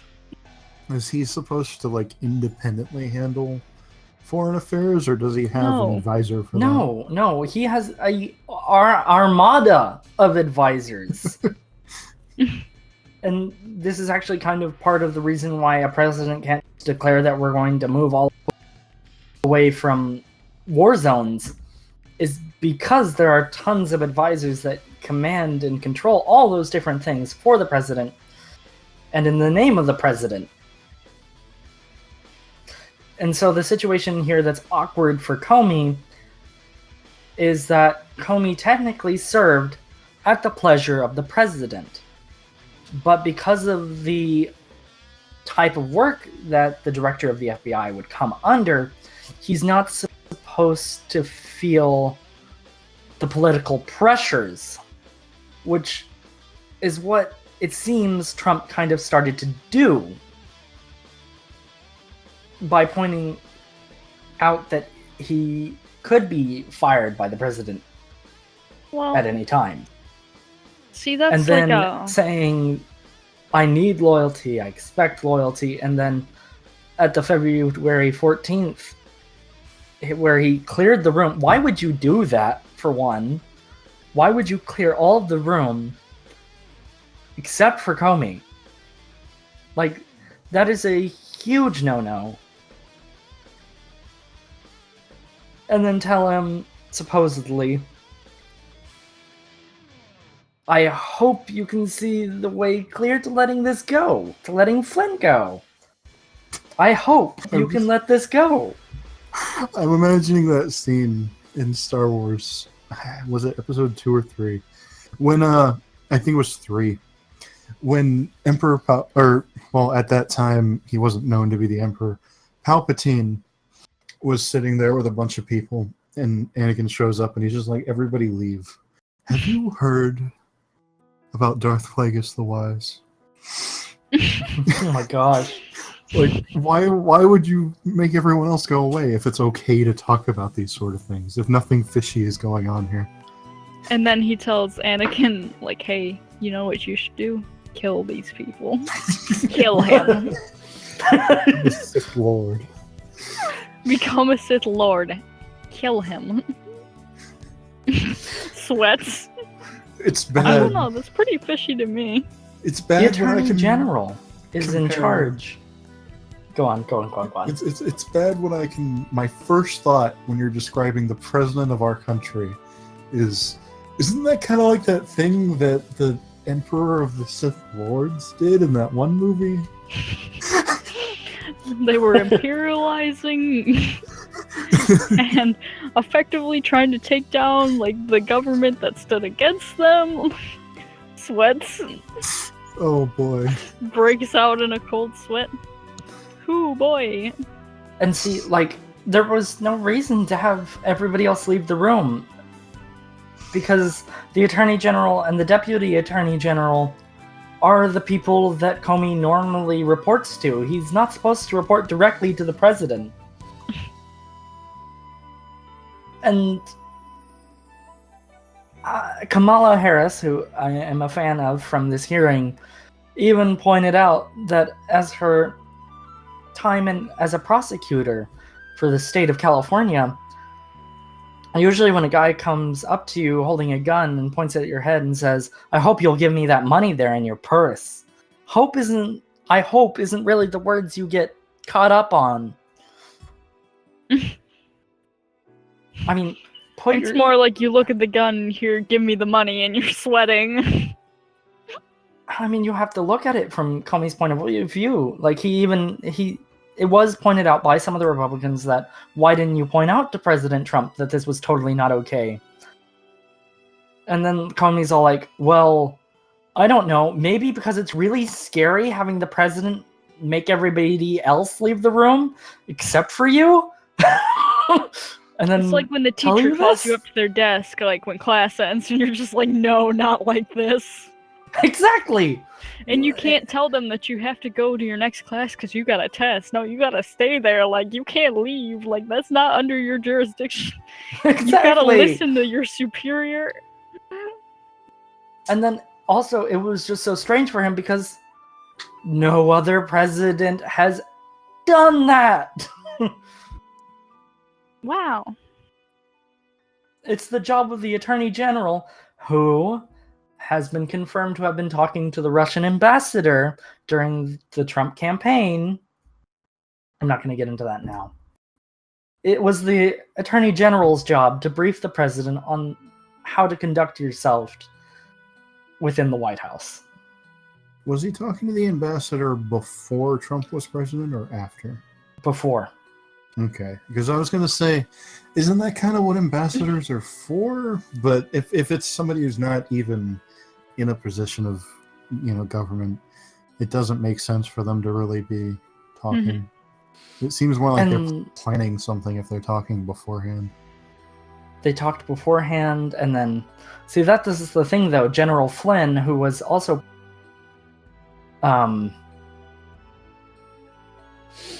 Trump's campaign at the time talked to the Russian ambassador as well. And he stated that he never, ever talked whatsoever about anything. And this is where the whole mess started. And so, in that closed room, that closed door session that we were just talking about, where Comey's all like, oh my god, what's happening to me? He was specifically talking to Comey about, I hope you can let General Flynn go, who was the national security advisor. And then it turns out, oh wait, it turns out, according to our intelligence teams, he's been compromised by Russians for months. It's like you do something shady and someone sees you and you slide them some money and you're like, you didn't see nothing. I hope we can forget about this. Sweats. And then Trump continuously is like saying, this is all fake news. You've been watching his Twitter, right? He's like, all this fake news. And it's like, but... Isn't #fake news his motto? Like, not make America great again.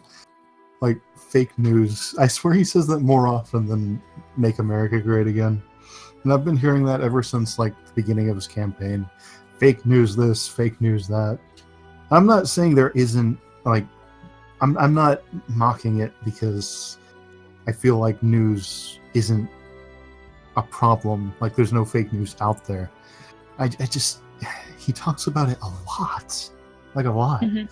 And he never mentions some of the stuff that his preferred news sources have gotten wrong. Because Fox News isn't free of guilt as far as the whole fake news problem goes. No. Oh. And then... But that's another problem for another time to discuss, like... There's so much to discuss with this president. Well, I'm not even talking about the president. I'm talking about, like, bias in news sources leading, like, incorrect stories. You know? Oh, I'd like to point out, we're not a news source. We're not Don't trust professional journalists. We're just talking about shit. Like...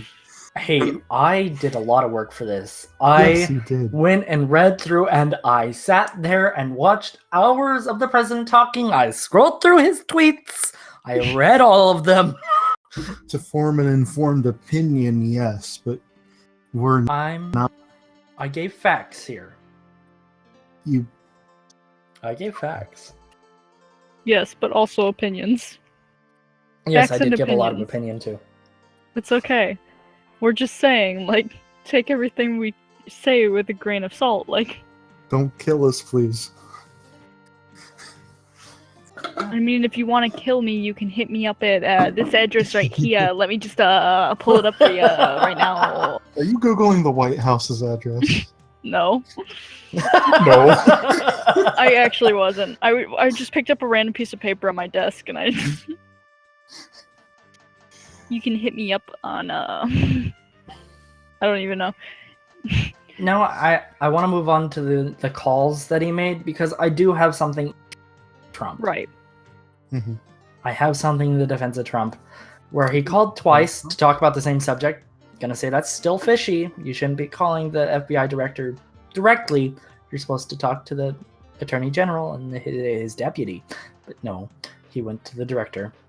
And he says to him to lift the cloud on the Russian investigations, which, with that wording, I can totally understand. If you take it out of the context of everything else that was going on at the time, it could totally seem like, hey, could you lift the cloud on this situation, because it's a cloud hanging over everything I'm trying to do.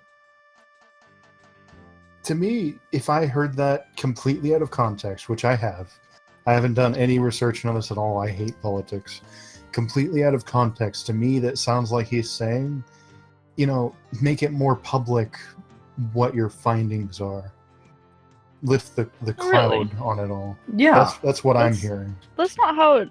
I guess maybe for me, it sounds like lift the quote, lift the cloud on the Russian investigations.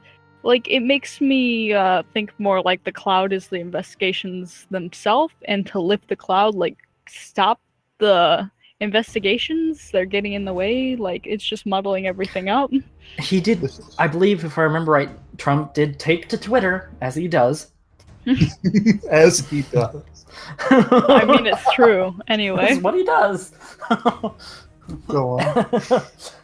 And he did say, essentially along the lines that this was something hanging over the cloud of his administration. And I totally understand that allegations like this are huge and would be making it matter anything that his administration was wanting to get done to get done. Because you have to get a special prosecutor, you'd have agents running through the White House looking at everything, and it just would slow down the entire process. Which we all know is already slow enough. This is a problem with having a president who speaks in vaguities and riddles, and who makes a statement like that and leaves it at that. I feel like there needed to be a bit of an explanation as to what the fuck he meant. Clarification, yeah. Yeah, like... Because we already have it, like, between you two and me, there's, like, two entirely different takes on, like... I want to say they're both completely valid. Like, I can't really say which one I feel is more valid. Mm-hmm. Like, my first thoughts when I heard that sentence, what they were. I'm not saying, like, I'm not even saying that's my current interpretation. I don't really have one right now. It's very vague, and that rather upsets me. When you're in a situation like this, don't you want to be as explicit as possible? Like, as non-incriminating as possible? Come on, Trump. Make it easy for us. Like, make it easy for us to like you. Like just stop with the riddles. I guess it just makes me uneasy because, like, there's that, like, vague statement, and he mentioned wanting loyalty, and I, like, talking to a bureau that's supposed to be nonpartisan, right? Mm-hmm. Because they're supposed to investigate any misdoings in the government, right? And it's not supposed to be a political value thing. It's just supposed to be, hey, this is a matter of national security, and we would very much like to keep our nation secure. So, like, it's kind of worrisome to go up to someone who's supposed to be nonpartisan, like, hey, slide you a 20, can we keep this between us, you know? Like, it's like, I don't know. It just feels like you're drinking and driving, the cop comes up to give you a ticket, and you're like, hey, if I give you, like, $30, can we just pretend this never happened? You know? Personally, I feel, as far as needing loyalty and expecting loyalty, what I would hope for from our FBI director would be loyalty to our country. That's what I expect loyalty from our FBI director. I'd expect loyalty to the United States of America, not to any one person or one cause other than the country itself. That's kind of what I was getting at with like the whole nonpartisan, therefore the nation, regardless of the individual they're investigating or individuals, you know? That's another thing that I don't really like about the president. He's talking out against the director very publicly on Twitter, and he's really aggressive about it and really tries to belittle Comey, and I just don't like it. Which really isn't a way for someone in a position of power to act. That's something you're more likely to see on a high schooler's Twitter who's complaining about that other girl they don't like because she's hanging out with the boy she likes and it's a problem for her. How dare that bitch talk to this guy? Oh my god. Like, he's trying to make Comey seem like not a credible source for anything and make him seem like he was FBI wrong and the FBI was completely in chaos because Comey is so bad and terrible at doing his job. But even the current FBI director that Trump has put in office has stated the exact opposite was true, and that the FBI was doing just fine, and that Comey is considered still to be the foremost expert in their field. And I get that there were a lot of citizens that felt cheated by the whole thing that Joe Biden brought up, that the Hillary Clinton servers, from everything he said, it feels like she should have gotten in trouble, is what Republicans are feeling like. But I'm still going to defer to what he said, because he was and is considered the expert in his field. And so if he's going to go ahead and say that there was no way they could make a case against her, I'm going to believe that, and we just need to suck it up and move on. I don't know about you, but I am not a professional, and I'm not a professional in the Federal Bureau of Intelligence. Like, I have no FBI qualifications. Like, I can't tell you if what he's doing isn't correct. I don't know. Like, And I mean, how many people actually have like the qualifications to break down everything he's doing into like, this isn't what he should be doing sort of basis, you know? right. I don't know. It feels like it's like when you go up to someone who's majoring, like, it doesn't matter what they're majoring in, but it's something that you personally have no knowledge about. Like, this person's studying medicine, right? And you're trying to tell them how the human body works, but they're like, no, that's not how the human body works. I'm studying the human body. I need to be studying the human body. It's what I'm doing. And then you're like, no. Listen. That's not how that organ functions. And you shake your head and you stare at them. You're like, what else are you supposed to do in that scenario? Because you're like, as much as you can convince them that X works like this, if they don't want to believe you, they won't, you know? Yeah.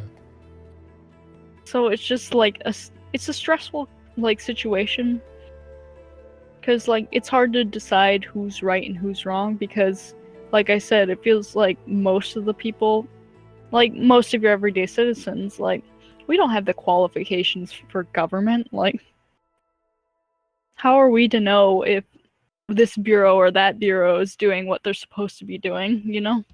Unless you extensively study and research into this thing to find out how their jobs work. Which hopefully you can't get all that information, because, you know, governments are supposed to have like some level of secrecy to how they run things.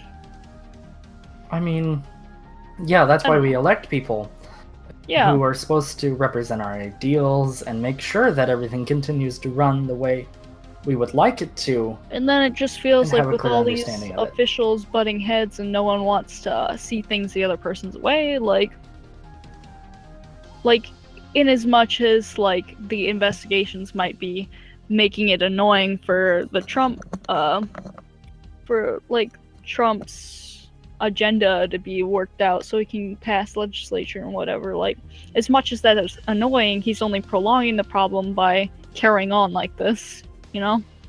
Yeah.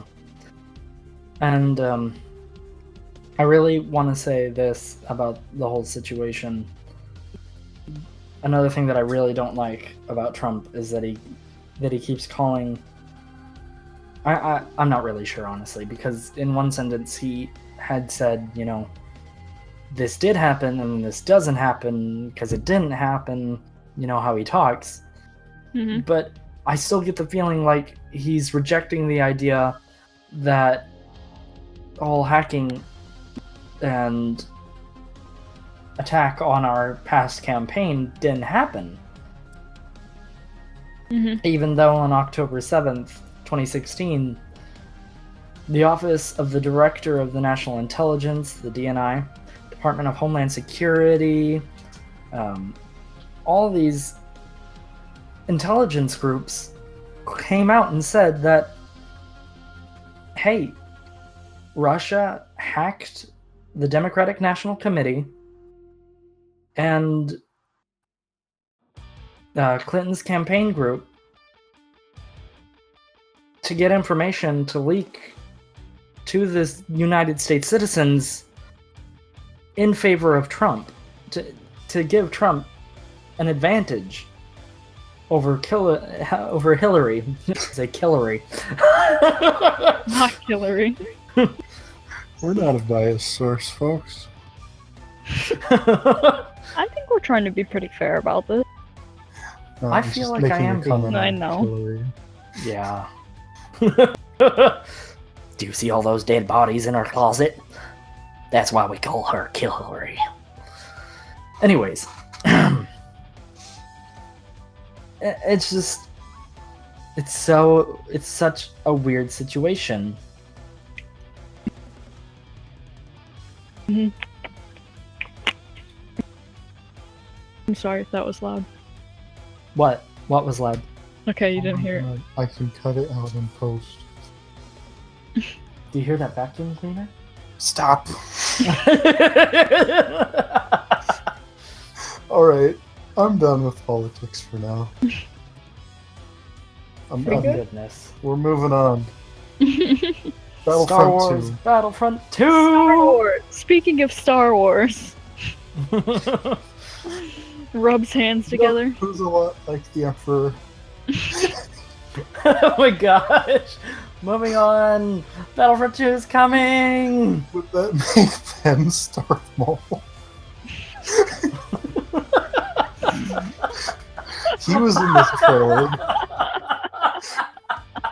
He was heavily featured in the trailer and other promotional material released on E3. On E3? Beautiful. Is that how do you say it? On E3 or during E3? What do you say? During E3, it was a 3-day event. It's not one day. I'm gonna sound stupid, but why is it called E3? Electronic Entertainment Expo. Oh, I get it! Okay. Okay, anyway, Battlefront 2. Yeah. So, I know I'm cautiously optimistic that it'll be better than the first Battlefront remake. Oh my god, I'm so The excited. first new Battlefront. It looks so good. It looks so exciting. My brother bought the first Battlefront. I never got a chance to play it because I was in and out of college, unfortunately. It looked alright. I wish I could, I wish I had, a bigger basis for what... Because I only ever really played the original 2. And even then, out of the original 2, I was mostly playing original Battlefront 2. It was... My brother and I, we spent hours playing that game. It was a co-op game, we could play it together. He didn't have to get mad when I beat him, it was great.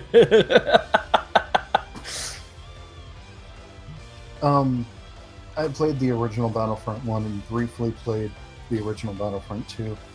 And I played the newer Battlefront during the beta and a bit after the beta, so I have played like the up-to-date version. I really didn't like it. The Battlefront remake feels really like a generic shooter. And a lot of my complaints with how it's different from the classic Battlefronts seem to be being addressed in the Battlefront 2 remake, but I don't know. I'm not sold on it. Hopefully reviews can sell me on it, because I'm currently not 100% on board. Well, I mean, I'm a Reinhardt main, and just the fact that they have heavy dudes with blue shields, I have to. You And wanna they be a have guns. Crusader? Oh my gosh. Yes! So it's like Orisa. I love Orisa too. Wake me up when they have a dude with a bow. And like a cringy backstory where he murdered someone important. And then they didn't actually get murdered, so now they're here for some reason. Just as specific as we can possibly get. So, I didn't play the first Battlefront remake. I did play the originals extensively on both Xbox, PS2. But did they have classes in the first Battlefront remake? Not that No, I'm really you could aware pick of. your unit, but you never had like a class. What the heck does that mean? Unit. Like Is it- between the different stormtroopers, like you can play a stormtrooper, a shock trooper, like etc. etc. So you could fly around, but you didn't really have a variety of weapons. Well, the jet trooper Well, had the jetpack and like the heavy weapons. It was But more like Call of Duty, where you mostly just picked your weapon and your perks. Yeah. Right. Or like a battlefield game. And most of the weapons felt pretty samey. Yeah. Even though they made a big deal out of unlocking new weapons and stuff. Well, from what they've stated on the site and everything I went through, you're supposed to be able to customize these 4 kind of standardized classes with attachments and skills. They mentioned skills. I'm not really sure how that'll work in. Probably perks. Kind of. And you'll have the 4 classes that was mentioned, the assault and the heavies, officers, and specialists. Specialists are likely to be like jet troopers and Gerdakas. No. No? Jet troopers have actually been stated to be one of the reinforcement classes, who you have to gain battle points to then unlock and use in that That's battle. Reinforcement classes aren't specialists. Alright, I get it. Specialists are supposed to be these tricksters on the battlefield. The way who- I'm looking at it is like Overwatch classes. Assault is your offense hero, specialists are your defensive heroes, your officers are your support, and then your heavies are your tanks, right? Yeah, that's one way to look at it. Because your specialists don't necessarily have the attack power, the tanking power, or like the support power, but they have other useful perks like sniping and then like revealing enemy positions. And, you know. They actually here, from their website, it states that each of these classes you'll be able to customize these classes and build your skills, improve your weapons with attachments, and harness unique modifiable abilities. So it's going to be like a combination of like the class system with you have your class system, but then it's further customizable. So sort of like Battlefield, I guess. Like you have your class, you can only pick certain things within the class, and then you can customize the class as you see fit. But it still fits within that branch of what their main class is. So the 4 classes are the ones you're going to probably be, once you get enough battle points, you'll be able to use, which they say are supposed to be like this mix in between normal troopers and heroes. And The two we saw in the playthrough at E3 was the B2 Super Battle Droid and the Clone Jet Troopers.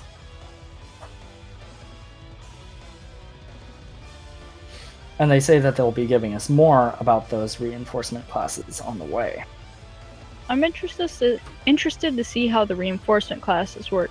Like, I'm interested to see if it'll be like you said, it's a point system, right? There's some sort of battle point system that they have. So I wonder how people are gonna build their strats. Like, how do we come to a decision? Like, because back in the original Battlefront 2, it was a big thing when you could summon like a hero, like your faction's Darth Vader for example, like you can summon Darth Vader and he can fucking cut a swath through the enemy team, right? Mm-hmm. And he's super strong, but once he's down, you're back to being a regular unit. I wonder how that's going to work. Like, I wonder if it's going to be like each person individually gets points, and then you can choose either summon in reinforcements or to save up for your champion, so to say. That's how it worked in the first Battlefront remake. Was you'd get these points through performing well, kind of like Ult Charge in Overwatch, or getting your Titan in Titanfall. And then when you respawned or at other points, you get the chance to spend those points toward becoming a hero or a special unit. So they pretty much already had this system in the previous game.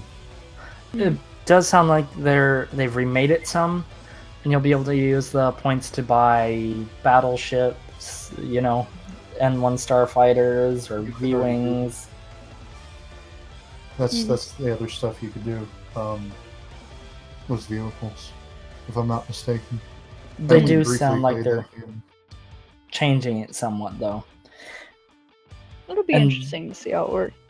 Then from the gameplay, we saw that there were abilities that each class could use. Like, I think the heavies have this ability to pull out a minigun out of everybody. Yeah, it'll be interesting to see how it works out. Like, how there'll be different builds, like different subclasses for each class, basically, as like you customize your class. So kind of like how Battlefield, like you had engineers who were actually dedicated to engineering, and then you had those ones who were kamikazing cars into the enemy team. Like, it's interesting to see how that will work out.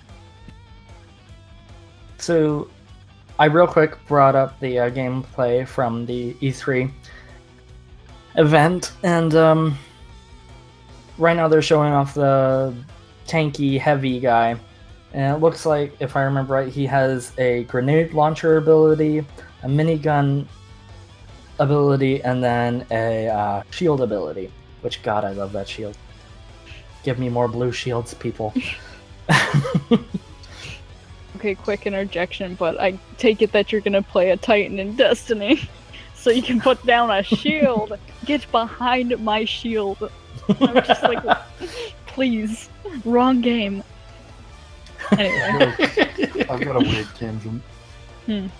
I've been playing Titanfall 2 lately a lot, which you guys know, but they don't. Stares at the audience. One thing that bothers me in Titanfall 2, you know how in Overwatch, everything the enemy does is red? Everything the enemy does is red. Barriers, projectiles, everything's red. Well, in Titanfall 2, it's not color-coded. The enemies are highlighted red, barely.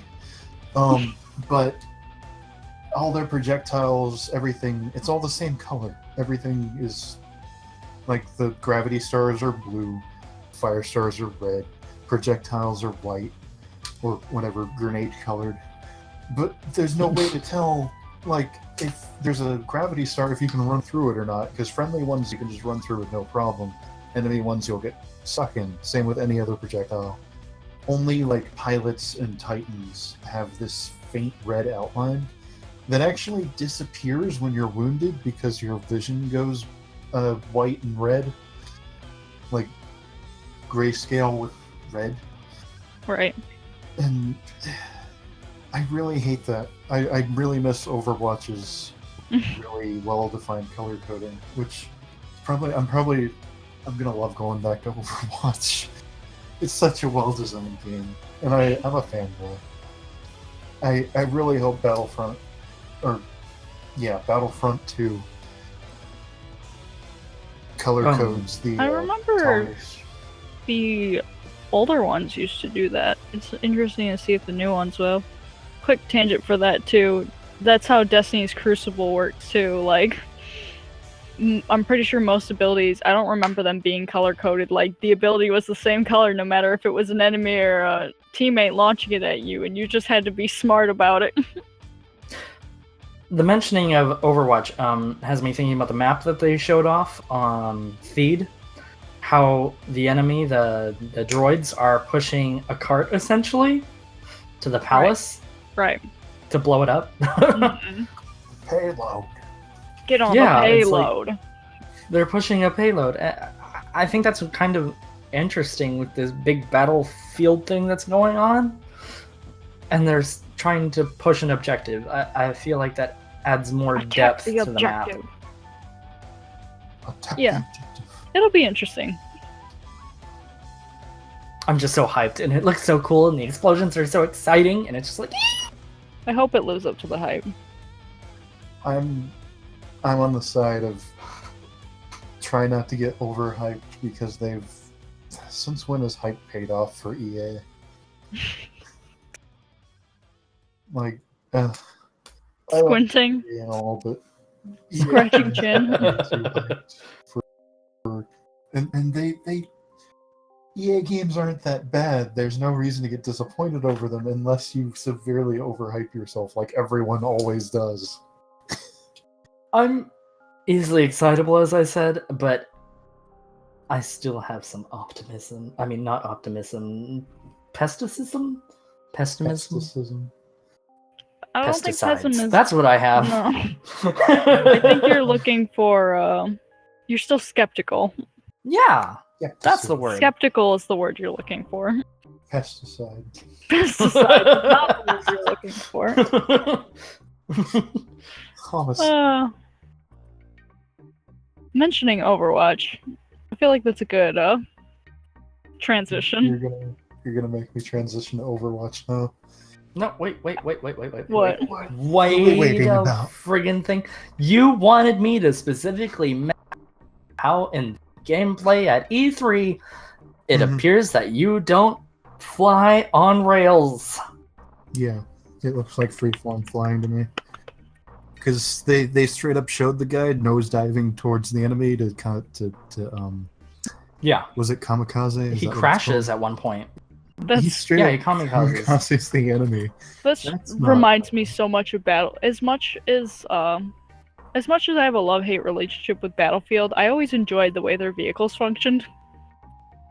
They always had a lot of you could always play them with a lot of variety. I was never very good at them, mind you, but you could see some people who were really good at the jets just straight dog fighting, and you're just like, Oh wow. my gosh. I wish I could do that. Wasn't that a reliable way to take out a hero in Battlefront 2? Was just to kamikaze them with a X-wing or something? And if you jumped out before, like at the right time, you wouldn't even die. I mean, They you just could do the do same big thing in explosions. Battlefield too. You aim whatever you're driving correctly, you hop out, it runs them over, and you're just like, nice. Like I Oh said, my like God. people, engineers throwing C4 on jeeps and then driving straight towards enemy forces or tanks, and then they jump out of it and detonate the C4 at the same time, and everything explodes, and you're like, you're I crazy. mean, You that's just a legitimate strategy. It is so- a legitimate strat. It worked really well. have But like, done something. You Me? don't know what you just did. me? You just made me nostalgic for PlanetSide 2. I was totally thinking the same thing. One of our favorite strategies in PlanetSide 2 was taking the little ATV, strapping C4 to the front, driving it at the enemy's MBT, the main battle tank, and jumping out and detonating the C4 right when it like crashed into him. Boom! We did So that satisfying. so much. Oh my god! Now we have to play that game. You don't know. What I've never done. played that game. We're gonna have to play that game now. Alrighty. And then a last note, which is a pretty important note about the game here, is that they stated with an asterisk. So I feel like it's referring to something like legal somewhere, but I'm not sure. That all the DLC in the first season of the game will be free. And they're Wait. saying that they're going to have a lot more DLC for this game than they did the first one. The way they keep saying the first season leads me to believe that the second, third, fourth, fifth seasons are not going to be free. Wow. That's just my belief. I never would have guessed. That's a limited thing. They're not going to have nothing but free DLC for the game. They just want to be able to say the words free DLC in their marketing. Well, that and it makes people get even hype. It's the hype thing. People are like, "Are you kidding me? I'm gonna buy the game. I'm gonna get my first season of DLC. It's gonna be friggin' great." And then they'll Something tells keep me- coming out with better DLC after that first. There's only Something one tells DLC me- the first season. No, Something tells me season is going to start meaning year. The first year of DLC. Oh my gosh. Comes Welcome out to November 17th. watch it work out like Overwatch seasons, and it's like Oh my god. 2.5 months. 2 of competitive play and also DLC. Give us money. It's true. Now, speaking of Overwatch, Yeah. Wow. Horizon Lunar Colony. Interesting. We get to see where Winston lived. And maybe Hammond was his name? The little dude? Yes. Mm-hmm. mhm, We don't know anything about Hammond. I'm Except for the hoping- fact that he was a loose cannon and he wasn't very fond of the other scientists. and that he was little, and that he went missing sometime around the time just died, and there was some sort of issue with an airlock. He went in the air vents. Right. Yeah, he went in the air vents and disappeared, or at least that's what we're assuming, because the scientists were talking about there's weird noises in the air vents. Around the same time he disappeared, and then the last email we have is that the airlock, there was some huge issue with the airlock. We need to get to the airlock. Mhm. But Blizzard isn't known for red herrings at all. Everything in every one of their maps has some kind of story element to it. Yes. Characters are important to some hero or another for some reason. Hmm. I'm absolutely believing whether Hammond is a hero or Hammond is part of another hero's deal, he is definitely going to be important to the story. Maybe Oh, not yeah. the next hero. I'm honestly thinking that's Doomfist, but maybe the hero 27 or 28. And I don't know if that's going to be Hammond himself or maybe somebody that he's partnered up with. Well, I mean, it's all important backstory for Winston. I mean, True. Well, But- yeah. probably the situation where Winston's namesake ended up dying. Harold. Yeah. Well, Hammond doesn't really interact with Winston at all. Well, Winston's the Winston- scientist, not Winston the scientist. No, Winston and him. I'm saying Winston and himself didn't have a good relationship with any of the other subjects, really. They didn't like the fact that he was so, like, Much calmer. no, that he was what's the word I'm looking for? He was actively, like, hanging out with the scientists. He was enjoying being with the scientists. Like, he He was the wasn't. teacher's pet. Yeah, basically. And they Oops. didn't like him that much. I'm still laughing at Winston the scientist, not Winston the scientist. I'm terrible. His name's Harold. Well, I'm not going to call him Winston the monkey. That's racist. I think that's like specious. Like, Yeah, that's is it even some kind of racist prejudice. point? You don't call him. You can't use the M word, okay? I said Harold. When I'm referring to Harold Winston, we know who I'm talking about. Yeah, I know. I couldn't think of his first name, and that's why I said Harold. Every time you say Why Harold, don't it you makes me call think of him- Harold Finch. Why don't we call him Dr. Winston? And the Winston we know is we just call him Winston. Because Winston is also I'm a gonna call him doctor. Harold. It's not doctorate, does it? Yeah, he does. In what? I don't know. It's a good question. Butter? Anyway, Horizon Lunar Colony. Yeah. Good I've only stuff. played a few rounds on the PTR. I should have played more. But, like, I got a general feel. And the PTR is not really a great place to explore the map really well. Because everybody's mostly interested in trying out Roadhog and Reaper and McCree. So you can't really play it from a variety of different team Everyone compositions. wants to play and offensive heroes, and if you're lucky, you have a healer, and you have Roadhog, and if you're super lucky, you have another tank. The only thing that stood out to me about the map, it's fine. You've seen other people analyze it. There's a lot of interesting routes and all that. But honestly, it just feels really, really Big. big. Like really expansive and not in a great way, honestly. Like, It I feels like there's- expansive maps, but for Assault. feels like there's a huge run up to the point, and it really Yeah. feels like you're giving the enemy a lot of time to build their ults. Every time I reached the point, pretty much every push we made was countered by the enemy team popping 4 ults. No matter how many ults we used to counter. And we couldn't really play a very coordinated game, so maybe it's different when there's coordination like a competitive match. But I think what they were doing with Horizon is that they wanted it to not be like the other Assault maps where it's super choky. Like, they wanted a one that wasn't so. Like, you have to run a dive comp to get through this choke. But Overwatch is built around the choke. Every single map It's true, but has a choke. I And think they wanted something with more variety. They Like, want to expand to different horizons. Stop that. Reinhardt is pretty much choke the hero. Choke the hero, yeah. Like, look at him. His shield fits exactly in a doorway on every single map. Don't Almost. tell me that's on accident.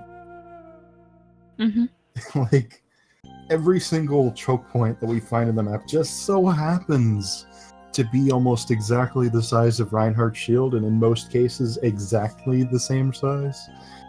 That's not on accident. No. Well, Reinhardt's one of those heroes who he's a very he's a very stable foundation hero, right? Well, see, that's one thing that bothers me is that he probably would do great in other situations. In low comp play, nobody seems to care about the shield and the uses it can have. You know, sometimes it doesn't matter what level play you're in. Sometimes people just don't care. If you're playing Reinhardt, they're like, a shield? What's that? I'm way over here on the other side of the flank. And you're just like, why are you there? We need you with the rest of the team. And they're just gone. And you're like, bye. I could save you! Mercy, just single tier, watches the enemy health bar, just as your friendly health bar just turns like orange immediately, and you're like, goodbye, and they die. And you're like, great. Excellent. You know what I like? I like doing a little challenge and getting a little reward for it. Oh, yeah. Like going and playing a little Heroes of the Storm and getting a neat little skin as a reward. But now, everybody can unbox the Genji and Diva skins that we got in exchange for playing a little Heroes of the Storm during certain days. And I don't like that. I don't like that at all. I can Yeah. understand, but I also, like, I can understand why they did it, but it also doesn't, I'm also not super fond of that they did it, because, like you said, we went and we played Heroes of the Storm, and we got both the skins. We even went above and beyond, and we got all of the boxes for both events, like for like even beyond the Overwatch stuff, we went and got the additional boxes for Heroes of the Storm. Because why not? We were already playing it. Whatever. It's a And we had free fun. game. It's a free game. Mhm. Admittedly, there were players on consoles that don't have PCs that were capable of even playing a simple game like Hero. Or don't even have PCs. And I'm like, I get that. You're That's upset fine. because there's no way you can get to it. I would be 100% fine if this change was only on console, Mm-hmm. or if they were to get them another way to get them, or even if they just gave them away for free for everyone on console. I wouldn't care. But if you're playing this game on PC, you have the ability to get off your ass and go play Heroes of the Storm for like an hour. Like, it's not... It didn't take that long to get the skins. It really I mean, didn't. Come And they on, we at least worked for it. gave us a second chance to get the Oni Genji skin. Yeah. That's how I got it, like the second time around, because And I wouldn't even mind if they kept this event recurring. Like, hey, we know that maybe you weren't playing Overwatch when Oni Genji Police Diva was a thing, but we're opening up another event in Heroes of the Storm where you can go and get the skin. You just have to play Heroes of the Storm, right? Mhm. Like, wouldn't mind if they kept it a recurring event, like within Heroes of the Storm. Like, hey, you missed it those other times. Here, come play Heroes of the Storm.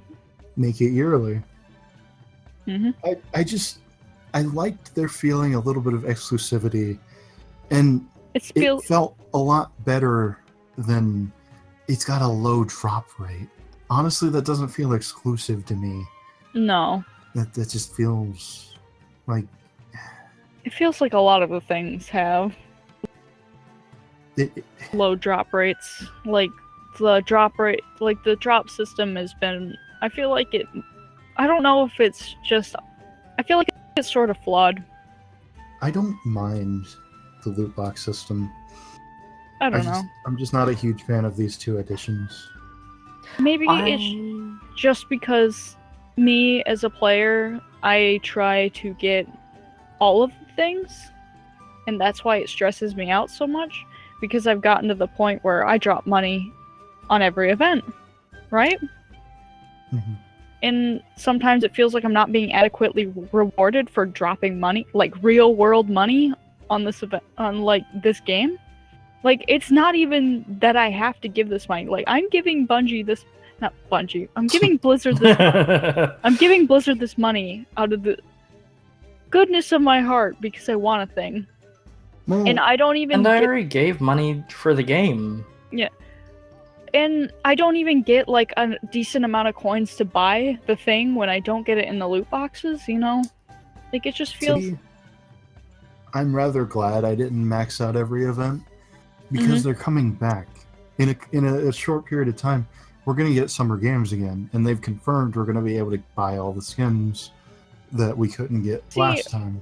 I'm excited Well- about that, but also at the time I didn't know that, or I wouldn't have made such a big deal about it. I thought it was going to be a one-time exclusive event, like, if I don't get it, it's gone. You know? Mm-hmm. But still though, I feel like even if there are the events coming back, I feel like there's going to be more stuff that they're out that I'm also going to be wanting, and so I'm going to be probably grinding even harder to try and get last time and also get the things that I want this time. I hope they add more stuff. Like, not a lot of stuff, mind you, because I want them to keep working on the other events, other, like, content that they have planned. I don't want... They're not adding any new events this year, according to Jeff. They're only adding to old events. That's okay. Like, regardless of events, I mean, I want them to keep working on new content. Like, it's nice if they give us, like, a couple of things to keep the event fresh. Like I said, I got most everything from Summer Games. I'm only missing a couple of sprays and, like, some icons. You know what I would love? What? I could see it going this way, that eventually, after 3 or 4 years, every single event has a legendary for every single hero. That would be really cute, honestly. I would be really into that. I could see that. If they just add like 4 or 5 heroes a year every time it comes back, not only would they have people buying new loot boxes to get the new event skins, eventually they'd reach a point where every hero has redemption. Has a wide variety of legendaries, which is also something that has been, well, I'm not gonna say a complaint, but it's kind of been annoying. Like, if you're not super into like the popular characters of the game, like it feels like you haven't been rewarded. Like, you know, like Hanzo hasn't gotten many skins, Zarya hasn't gotten many skins, like, and I mean, I say less popular, but I mean, Hanzo's super popular within the fandom, so it's honestly weird that he's been neglected. I understand why Tracer gets so many skins, she's the poster girl. But, Well, like, it's kind of sad, you know? I'm not sure it has so much to do with what heroes on the box. I'm willing to bet they're taking a bit of a inspiration from Valve, and Valve has this kind of thing where you work on what you want to work on. I'm willing to bet Tracer is really popular internally, because she's kind of the reason Overwatch happened. Right. They loved her so much in Titan that they kind of built an entire game around her, and that's what happened with Overwatch. And I wouldn't be surprised at all if a lot of people inside Blizzard just love Tracer, and it has less to do with the fact that she's on the box and more to do with the fact that what she means for Overwatch. Yeah, it just feels like bad when you have a character who doesn't receive as much love as some of the other characters, you know? I wasn't saying it was a good way to approach it. I'm just kind of giving a bit of insight I agree with you, yeah. into why she probably receives more love than the others. But I just hope they keep expanding on giving more and more heroes more and more varieties of life. Especially when it comes to, like, heroes that don't have many legendary skins. Speaking of heroes that don't get a lot of love, McCree. So he's theoretically getting a potential buff with Deadeye. Yeah, it'll lock on faster and it gets a lot faster damage. Honestly, I played some McCree on the PTR. It didn't feel like that big a change to me. I don't know if you got any playtime in either of you. I don't play McCree. I wouldn't be able to tell the difference, honestly. I don't play on the PTR. I was more interested in Reaper, honestly. Yeah, I played mostly Roadhog and Reaper, but I played a little bit of McCree. It didn't feel like a huge change to me. Maybe I didn't give it enough time. I think it'll feel like more of a big change, like, if it's introduced to the live game, because McCree's ult has felt underpowered for a while.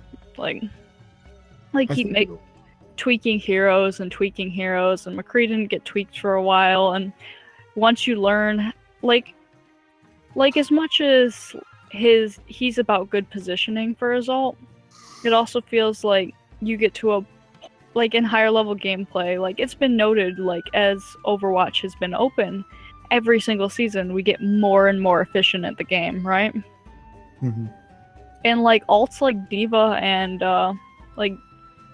Diva's self-destruct and McCree's Deadeye feel more and more lacking as you go, because you're trying to get creative with them, but you never know if being creative will fish kills, but like if you don't get creative with them, you're never gonna get a kill with it.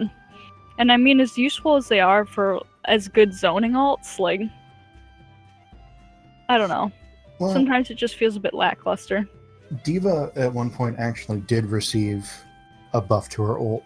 She got it trimmed off like a second of time in between her firing her ult and it detonating. Right. And for a week, it felt impossible to escape. It felt super overpowered. Like, she'd detonate, she'd fire it, and you'd start running, and it felt like you didn't have enough time to get behind cover ever. And then after about a week, this is my personal experience, the complaints dropped off, and I realized I was dying to it less. and then quickly it went back to the way it was before. That she just had a bit more success with it. Basically, people adapted to the timing difference, and now I these honestly days I feel like it's in a good spot right now. I do too. I'm just saying, like it does feel like a good spot. I'm not disagreeing with you, but just sometimes, like, maybe it's just like team coordination. Maybe I'm not like the best diva, but like sometimes it feels like my ult's lackluster. But I feel like that's how McCree's ult is gonna go. Like, I feel like them shaving off this little bit of time, they're trying to make it feel better for the people who really dedicate a lot of time to McCree, because his ult, it's so often to get gunned down before you get Deadeye off. It's terrible on live right now. It is hands down the worst. You walk at a snail's pace, you're fucking glowing, like, you can't defend yourself, like. I'm willing to bet, if you watch the forums, if you watch Reddit, if you listen to people in competitive, the first week when this goes live, everyone's gonna be screaming it's OP. It just they never escape it anymore. It feels terrible. You just hear high noon and you're dead. Yeah.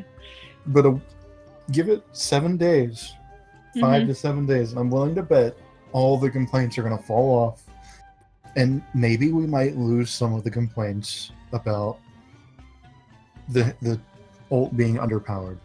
I'm willing to bet, though, not a ton's going to change. I think it's going to put Deadeye, maybe not in a good place, but in a better place than it was.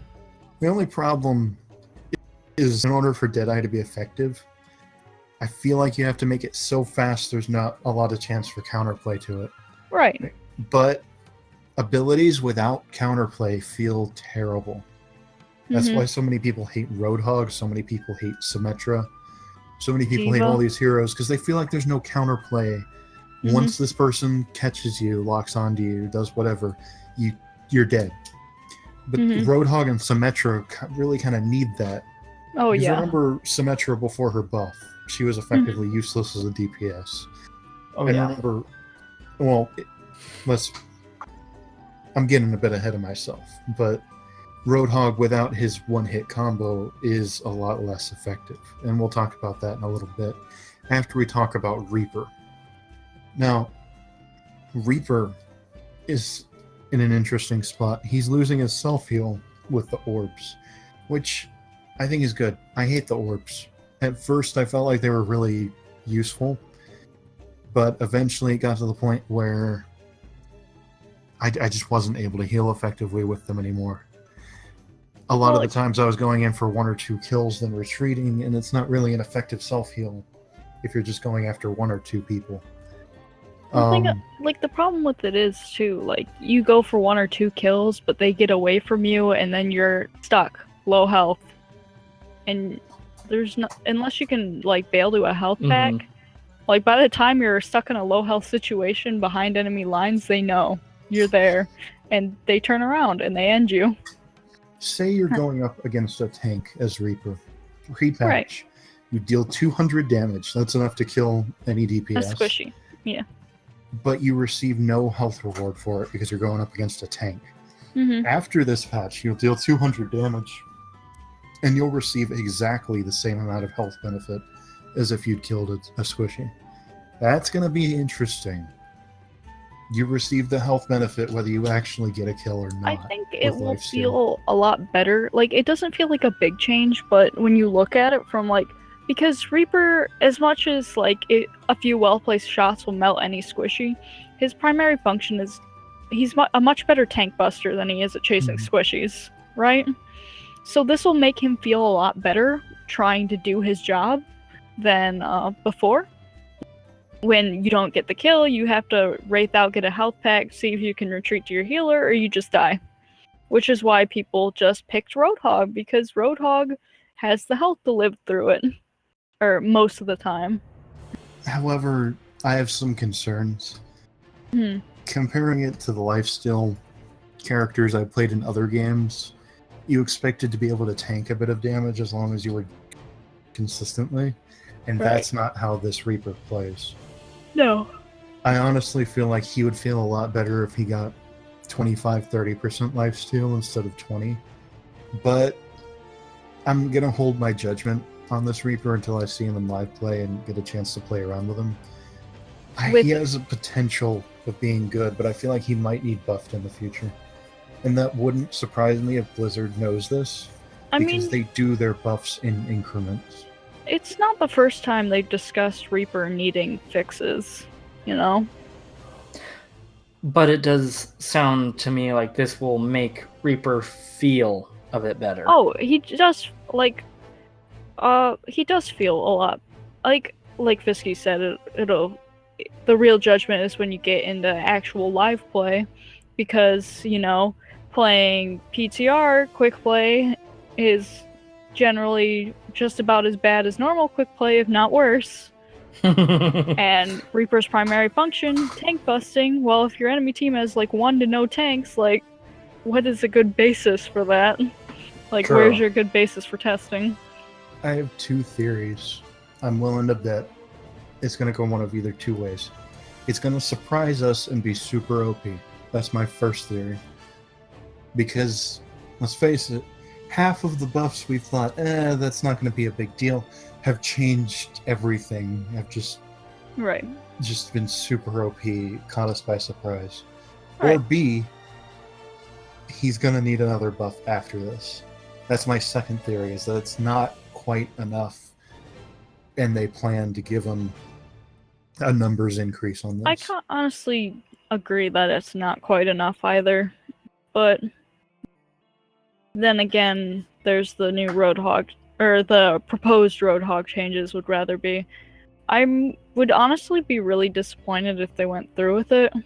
Like, as much as getting comboed by Roadhog feels bad, like, it doesn't feel right to nerf him into the ground to satisfy, like...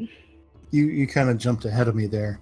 Sorry. Before we start talking about that, let's get a bit of a basis for what exactly is happening to Rhoda. He's reducing... His bullet damage is getting reduced by 1/3, which is huge. This means he can't one-shot any one person in the game with just a hook and a shotgun blast. You now have to work in a melee to kill a tracer. A tracer at full health will survive the hookshot combo every time. Unless, actually, not every time. In my testing, there have been some weird edge case scenarios where she would die from the hookshot combo. We're not really sure if it's number of pellets landing in the head that made that difference or not. Maybe you need to get more of a headshot with the combo. It's what we're saying. Inconsistency feels really bad. I'd honestly rather a landed hook on me be a guaranteed kill than just sit there and wonder, is he going to roll the dice and get a one-hit kill on me? Like, is he going to land a nat 20 on me? Or am I going to get away from this? I feel like consistency is really key. Because that was a big problem with the first build of Roadhog, is that his hook was inconsistent, so it felt really bad because you could get hooked around walls, around corners, and it felt gross to be sucked through the nth dimension to be pulled into Roadhog's arms. And you know? They're giving him a bunch of buffs to try to compensate for this. They're giving him a smaller head hitbox, which, as a Hanzo and Soldier player, that's my claim to fame, is being able to kill Roadhogs with consistent headshots. I hate that. And me as May. Like, I don't feel like his head needs to be smaller. Orisa needed a smaller head. Yeah, I'm glad Orisa she just got a melted. Yeah. Head. But Roadhog, That was so frustrating. his head is like already decently hard enough to hit. But they had to reduce it with these changes because he had absolutely no survivability if he couldn't kill people attacking him. But I don't feel that's enough. They reduced his head hitbox by a bit. They increased his fire rate, which doesn't fix anything in my opinion. It doesn't really, because from what we were watching is you'd hook someone, you'd shoot them once, then they'd run away, dodge the other shot, or if they got hit by the other shot, they were usually at a distance where it wouldn't just straight kill them, and then they're gone. That you missed your chance to kill them. And they increased his clip size, which, I don't know, the way I've always played Roadhog, and I'm only in Platinum. You people in Diamond and Masters, and maybe we have a Grandmaster viewer, who knows? You're gonna sit there and go, your opinion doesn't matter. You're not a very good anything because you're in Plat. But honestly, most people fall in between Silver and Platinum. They fall right around Gold, if we're to believe the statistics released by the developers. So I'd argue being in Plat is a decent baseline for starting to get into the higher end play. You don't really sit there and just hose people down with bullets as Roadhog. That, at least in the play I've seen, like, ever of Roadhog, I've you never really rely seen on that hook combo. You weaken them first, you hook them, shoot them, melee them, and they're dead. Mhm. I've never seen anyone sit there. What I'm trying to say is this fire rate and clip size increase seem really strange, really out of left field. Like, that's not how I've ever seen anyone play Roadhog, ever. The only time I've ever seen anyone shoot like that with Roadhog is if they're trying to break a barrier because no one else is. The only time. Well, That can be That- effective at times too. I'm not saying it's not always effective, but That's it's not what his Roadhog job, you know? does. I disagree. Roadhog should always be right-clicking the barrier. Well, it's not his only job. How about that? What if that's what they're moving him towards? A barrier Be a buster? barrier? Who You could just wants pick to- Bastion. Why wouldn't you pick Bastion for a barrier buster? Or Diva. Diva's a very consistent. I know, constant but damage. I'm just pointing it out. Yeah.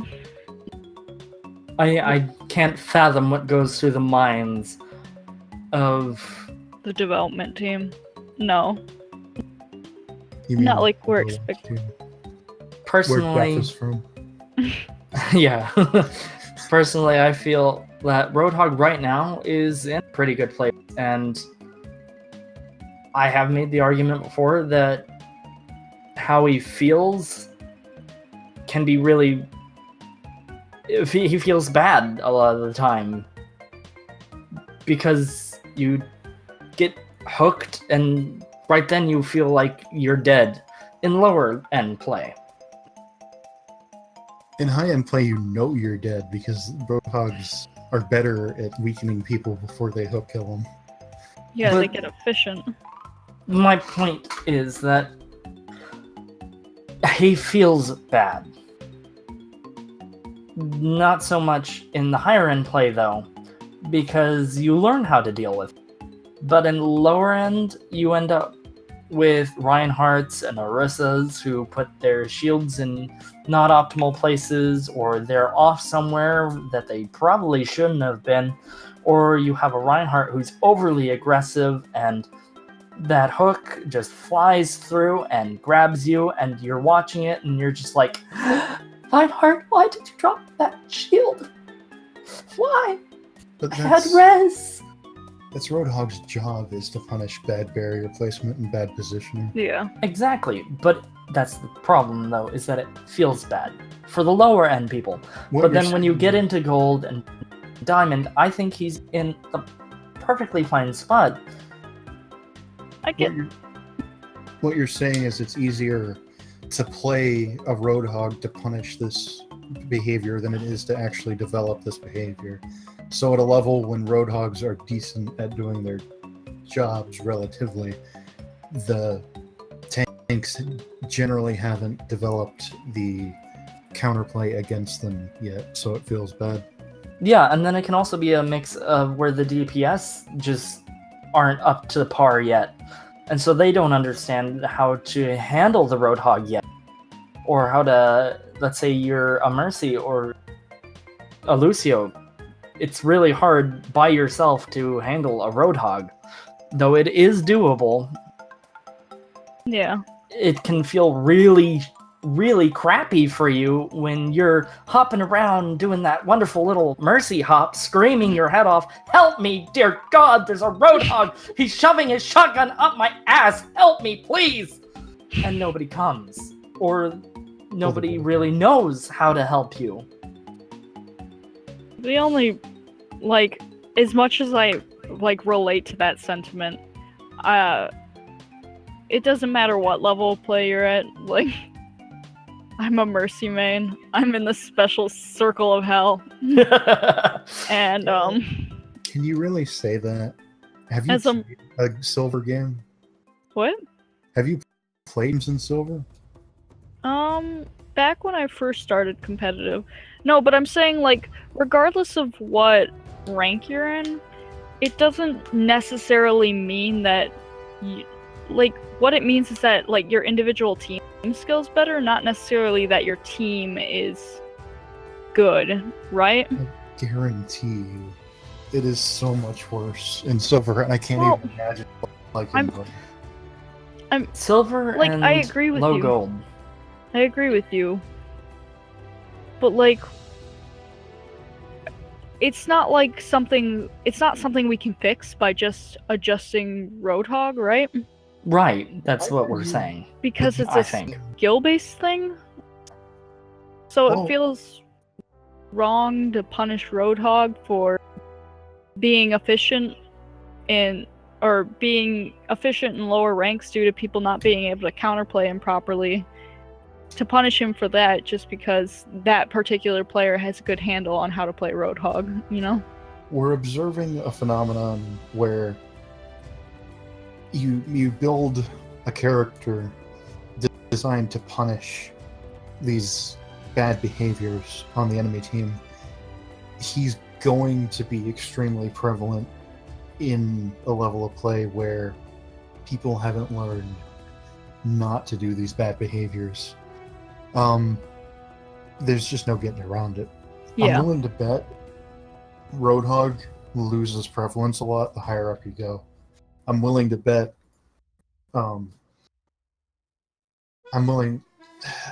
I don't have anything to back up this statement. I'm probably wrong, but I'm willing to bet that at higher level play, he becomes a lot less effective because everyone's just gotten scared at their. I feel that way. Like, And I by used her to level- have a really hard time with Roadhog. And you pretty much telling me to friggin' buck it up and figure it out helped. And now it's like I don't have that much problem with the Roadhog. Yeah. I'm sorry, I was having bad days when I said stuff like that. It's a basic... Well, No, that's okay. I guess that's just kind of how it is with Overwatch. Like, you get mad because something feels unfair because you haven't figured out, like, the most efficient way to deal with it, right? Regardless of what ELO you are, as a Mercy main in Diamond, there are plenty of Genji mains. There are so many fucking Genjis. Get away from me. Go to your own Mercy. Just wait. Season 5, I think that's the one we're in, 5. Season 5 is looking to be the season of Tracers. The season I- of flankers. You're back. I'm so upset. I'm so upset. Anyway. I think this is going to be where healers are going to have to really, and it's a good time to just pull out their pistol and deal with it yourself. Well, Well- this is when I see McCree coming Yeah. into some heavy prevalence. He just got a smallish, maybe bigger than I think, buff to his ult, Mhm. and he hard counters Tracer and Genji. Yeah. He's going to become a lot more prevalent. Hopefully And more so than Soldier, because that means people won't walk Soldier instantly. That'd be nice. I'd like one. So. like, it's just like you get shit. Like, there's Genjis that you can deal with. Like, you can ignore them. Whatever. They're not really doing their job effectively. And then you get some that are so efficient at their job, it feels unfair, right? Mhm. But, like, I know it's not the case. I know he's just outplaying me. But, like, I feel like that's just a problem, like, with every ELO. There's always that one hero that's gonna feel so stupid unfair. Because, like... I feel, though, that there is some sort of counterplay that we that the team just needs to figure out. Like Yeah. with Roadhog, it's positioning, what your Reinhardt's doing, what your Orisa's doing, what your tanks are doing, and Right. also your own positioning and what your DPS is doing. And Right. then with Genji, it depends on, well, are your tanks going to switch off the tank they're doing and go to Winston? Because a lot of times you can really easily deal with a Genji just by pulling out a Winston. Yeah. Although then it is kind of scary with Tracer, and then you I try to promise- pull Winston I and promise you I'm go down. I, Go on. I promise I'm not pointing this out to brag. But do you remember that Koth game when we lost the first 2 rounds because the Tracer wouldn't stay off our healers and tanks? But And she I've learned ignored from our that DPS. since then. And then I pulled McCree round 3, and we took the next 3 rounds because the enemy team was relying on that Tracer. And Yeah. I was Yeah. just taking her out enough of the time, not 100% of the time. She's got a little work done. She was a really good Tracer. But I did enough to her that the rest of our team could go on and deal with the rest of their And team. Honestly, And we took the next 3 rounds and won. like, as much as I play Mercy, I recognize that as this season goes on and it's looking out to be the season of dive comps, I think it's funny that we get past the death ball. Like, we had the death ball 2 seasons ago, and now we're to the dive comp season. But, so, like, I honestly, like, looking at me as a player, I should learn to more effectively deal with them by playing a different healer. And I think it's just a good thing for Overwatch players to do in general. Like, I spend a lot of time watching Overwatch videos. It's almost shameful. I watch a lot of videos. I analyze what they're doing. And honestly, that's really helped me as a player. And I would really recommend it for people who aren't doing it already. I still want to point out that even Mercy, yeah, sometimes it's a really good idea to just pull off Mercy and go to Lucio or Ana, but I Yeah. still really want to point out that Mercy's got a bad ass pistol. Like, Don't you just think today... I know this? Mine is golden. I I know. won't hesitate, Amounts bitch. of damage. A surprising amount of damage. I know. I've shut down annoying Genjis. Like, generally as Mercy, you go to my team first and like, hey, can you help me out with this? Because if they can do it, why should I bother? But then I get those teams that just don't care. And I'm just fighting the Genji in the back line. And they're like, Mercy, what are you doing? And I'm like, I'm doing your fucking job. Get out here. Actually, a moment I was really proud of today, I was playing Mercy, and I turn over and we're on the Koth map, Zenyatta's temple place, with the big Nepal. hole Sanctum. next to it. Yeah, Sanctum. I'm sorry, I'm terrible with remembering words in general. And so I turn to the left of the point, which is over by those columns for us. I just see our Junkrat fighting this soldier so desperately, and his health bar is plummeting, and I just fly over, and like midair he dies, and I'm like, well, I'm a soldier now, and like, well, might as well switch to my pistol as I'm.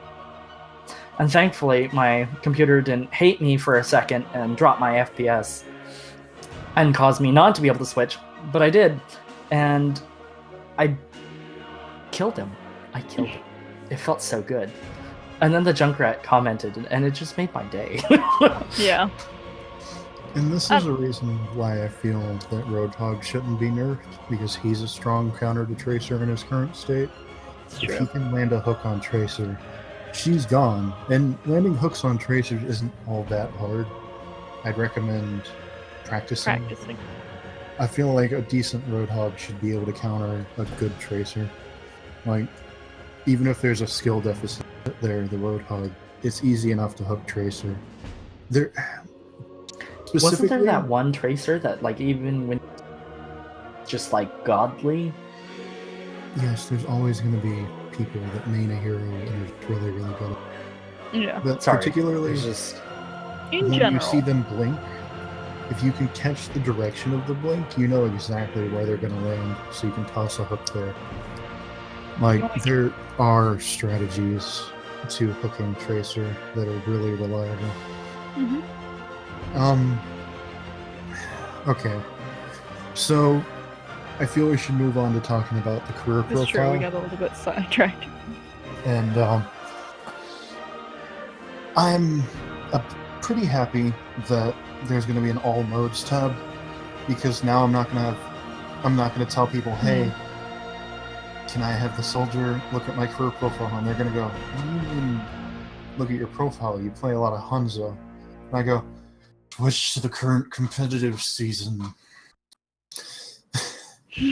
Because I play a lot of Hanzo and Quick Play, and I play a lot of Soldier and competitive. So it's going to be nice that the Soldier is going to be represented accurately in the All Modes tab. Because unfortunately, I've taken to playing Soldier in competitive, and I play so much more competitive than Quick Play, that, 70 hours in Hanzo has actually been overtaken by my Soldier playtime. And as sad as that is, that I have to give up my Hanzo main license, that they get to shred it now. No, you had to fight for your honor. It's really nice that people are just going to be able to see it first glance that I play a lot of Soldier. And all competitive seasons is going to be useful, because I hate having to tap through all the comp seasons to try to figure out all that stuff.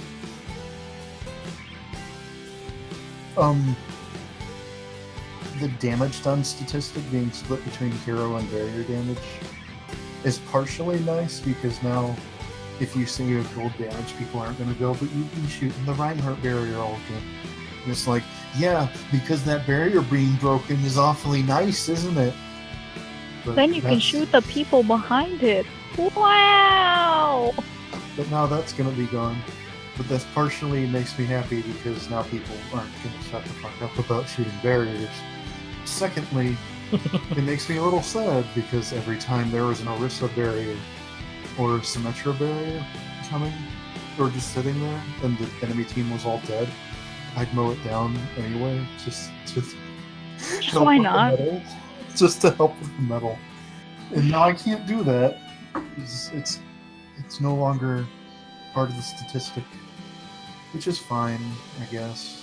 I can't. It honestly makes sense, because as much as mowing down barriers is important, like also hero damage, like between mowing down barriers and damaging heroes, like both are important, right? And like as much as people, like I see people go both ways, like all you've been doing is shooting the barrier all game. I haven't seen you shooting at anybody else. Or there's people who are like, I haven't seen you shoot at the barrier fucking once. What the fuck? Like... But as a Reinhardt main, I really understand the importance of that barrier being down. Well, yeah. I'm not saying the barriers aren't important. Like, the barriers are super important. But I'm saying, like, maybe it'll cut down on the people trying to argue with their teammates that you're being ineffective because all you're doing is X, right? Yeah.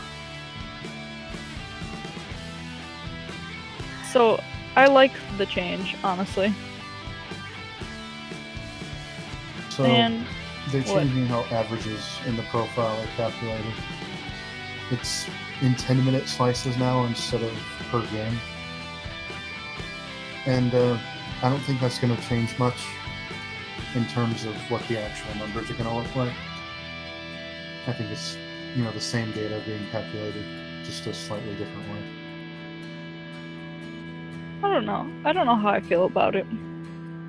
Like, on one hand, I'm interested because, like, the more often you take data, the more accurate it is, right? But also, it depends. Like, it really won't make a big difference if you're playing the same hero all. But, like, if you're one of those people who, like, after every round of a competitive match, you have to switch heroes because everyone's like, well, that wasn't working, let's switch roles. I feel like it'll be more of an accurate representation of your performance. because instead of this weird conglomerate that you have because you keep switching heroes all the time, it's even if like one game goes really well with the hero and the next, like if you do really well with the hero consecutively and then you have one game that's really not that good, I don't know how big it will affect the average, but it might affect the average to the point where it's not like that one game make or break your KD, you know? Yeah. I don't know. I don't really have much to say on it other than it does seem to make more sense in calculating it every 10-minute slice. Like, honestly, it's probably not a big deal, but I'm kind of interested to see how the stats change to reflect that. So, rate this match is going away. Apparently, Shrugs. I didn't even know it was a thing until now. Now I'm using it every game. The only information Blizzard ever got out of it was that people rated matches poorly when they lost and highly when they won. On average. People didn't like losing when they lived. Wow, I never would have guessed that.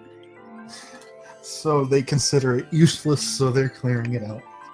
I'm glad they're not getting rid of other things like the stays team button. I like even that. though I rarely use that. It's nice when I do want it. Yeah. I feel like I should be using it more often, honestly. Well, it's more individual preference rather than like the button not being useful, you know? I mean, I've teamed up with some really awesome people out there, and I feel like maybe I should have stuck with them some more. There have been some times, though, when I've teamed up and just had an excellent match. So all 6 people stayed as team, and then we went, or like 5 people or 4 people, and then we went into the next match and we got absolutely stomped. And then all of a sudden you find out these people who are really cool when stuff is going well get really, really mad when stuff starts going badly. And they start yelling and they start blaming and just tilting. And not necessarily saying people that you played with are into salty, tilting people when stuff starts going bad. There's also something to say for the size of your queue. Yeah. And that it's often possible to have much better play in a smaller queue, because that means you're less likely to get matched against very highly coordinated, large queue-sized enemy teams. Yeah. Which is the unfortunate thing about queuing with like triple or with 3 people or 4 people, is that it feels like since there's not a whole lot of people queuing for like 5 stack, 6 stack, you always get like a team of like a 3 stack, a 2 stack, and a single person against a 6 stack, and then it feels unbalanced because the enemy team has obviously played together at least once before, so they know how at least generally the people on their team function, and then you have like a ragamuffin group and you don't know how everybody plays, and so you're trying to figure it out while this enemy team has a nice while they're nicely coordinated, and you just get stomped and it feels bad, you know? They are in harmony. In my experience, usually 4 stack is the sweet spot. It's usually 4 and 2 versus 4 and 2. That's usually how my matches end up being when I'm in a 4 stack. I haven't really witnessed a lot of 3. I feel like when I'm in 4 stacks, I always get matched up against 6 stacks. Maybe it's just because I play at a diamond rank? I'm not sure. There's also a cognitive bias where you remember the times when you were upset that you were up against a 6 stack. Maybe. A lot more than you remember the times when you were not That upset. could also be the truth. I'm not saying that is certainly the case, but it's something to keep in mind that it might be possible. Yeah. Maybe next time I get in a stack, I'll keep tally or something. If I remember. We're going to start gathering statistics, everybody. Wow, we're your favorite statistics channel. Da da da da! So moving on from Triple F statistics. So moving on from Overwatch, we've got the movie I don't know if we're going to do a lot of movies, but I am admittedly a huge Marvel Cinematic Universe fanboy. So Black Panther looks awesome. It looks like it might actually be different from the other ones, which I don't think they're all that too samey, but a lot of other people do. Specifically, people here feel that all the Marvel movies are exactly the same. I feel like they fall within a genre, but they do have very different characters, which does end up complementing to a more sophisticated story. Sophisticated? I think that's the only time anyone has ever used sophisticated to describe Marvel. I feel like I don't really have a good basis for input. Like, Yeah. Don't watch a lot of movies in general, and I watch superhero movies even less. And so...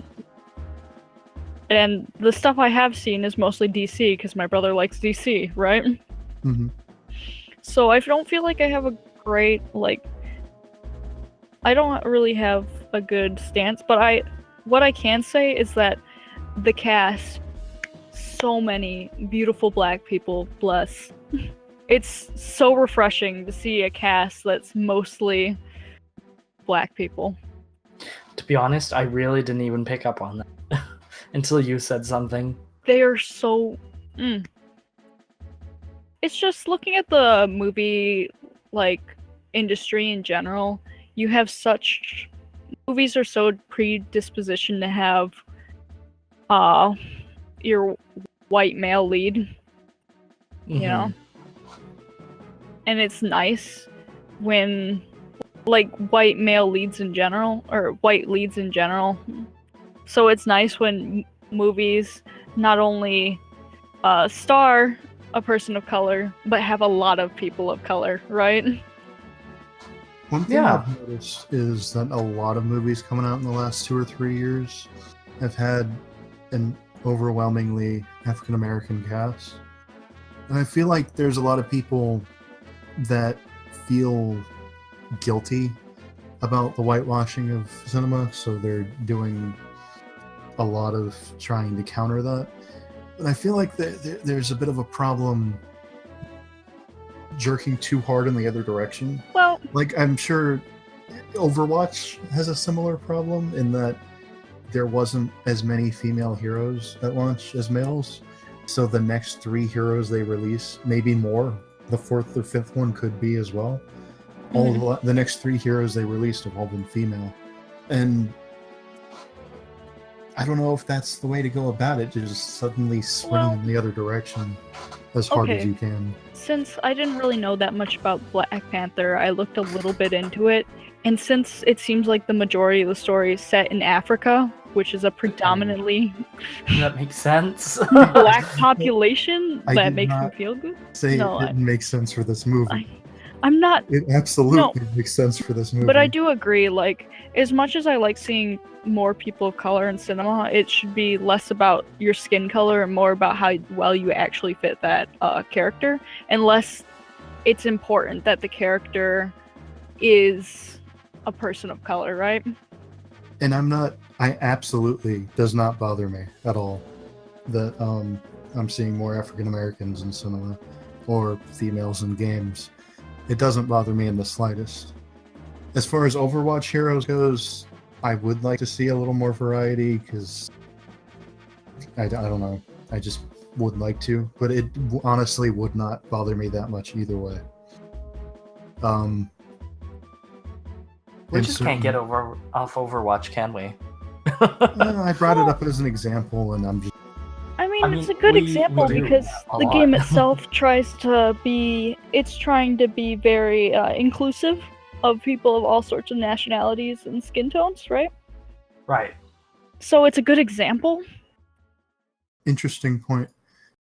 It'd be cool to see more African people in Overwatch. Yes. I was just thinking, seconded.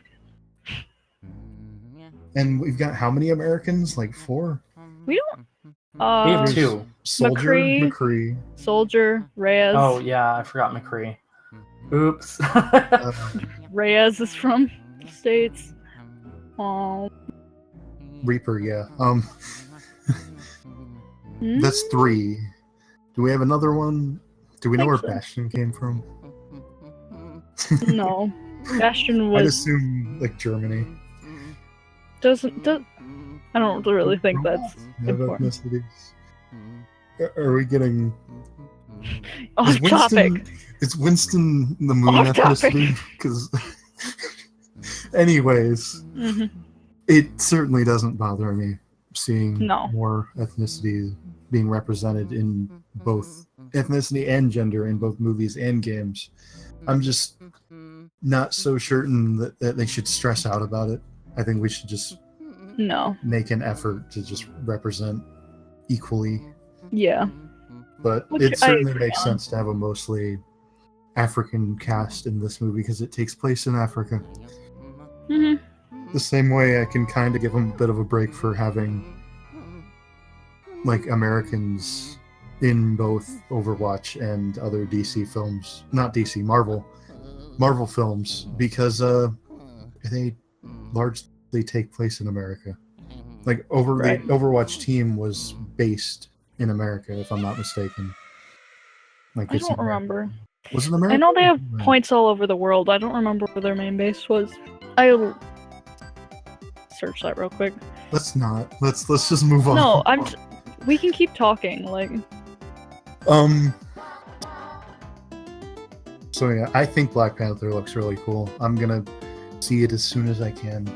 It Um, looks exciting, and the main actor who is going to be playing the Black Panther, I've heard good stuff about him. That they feel that he'll be bringing a lot of good stuff to the character, and so I'm pretty excited. I've seen him in he was in Captain America Civil War, because that was kind of the origin story of Black Panther was played out in Civil War. You should absolutely see Captain America Civil War before you see Black Panther. He was excellent in that film. Probably my favorite character from that film. Because they introduced a new character. Of course, he's going to be the coolest guy in the movie. Just like how Spider-Man was the highlight of... Wait, was that also Civil War? Shit. They were both highlights, okay? quick note about the thing. It was created by the UN, and they never said where it was maintained. It was just it just so happened that Reyes was the main leader at the formation of it. So, and 2 American soldiers ended up Okay, wait. getting really invested. You're talking about the original founding of Overwatch with the squad being pulled together? Mm-hmm. Right, to fight the Omnic Crisis. Okay. Because then I know that they had a specific... And then Overwatch they became created... an official thing. Yes. Well, And then it they became had an bases. Watch points around the world, yeah. But their Anyway. main one was in... that. It doesn't really matter. I just thought I'd check it real quick. Anyway. Black Panther. We're about done with Black Panther. Right. Let's see Civil War first, because that's where he's introduced. And I'm looking forward to it. Hopefully it gets good reviews. I hope it gets good reviews too. It looks exciting. Okay, so the next thing, Spot had a birthday on the 14th, and we threw him a little party in Tabletop Simulator. That could have gone better. I kind of dropped the ball on that one. I didn't do enough work to organize it all. But we had a cute little party. We played some Cards Against Humanity. I wish I was awake. Had Tabletop Simulator, which you didn't. Were you playing cards in Tabletop Simulator? Yes. Because I know there's a Yeah. website outside of it that you can play cards. Anyway, Well, regardless, Tabletop Sim is really cool. When you get it, you'll see. 'cause I know. we're gonna keep- I definitely plan on getting it so we can do stuff. And besides, you can make your own custom cards, and that's fun. Hey, you. Yes, you there listening to us. If you want to have us celebrate your birthday, we'll put up announcements. We'll gather people. We'll say happy birthday.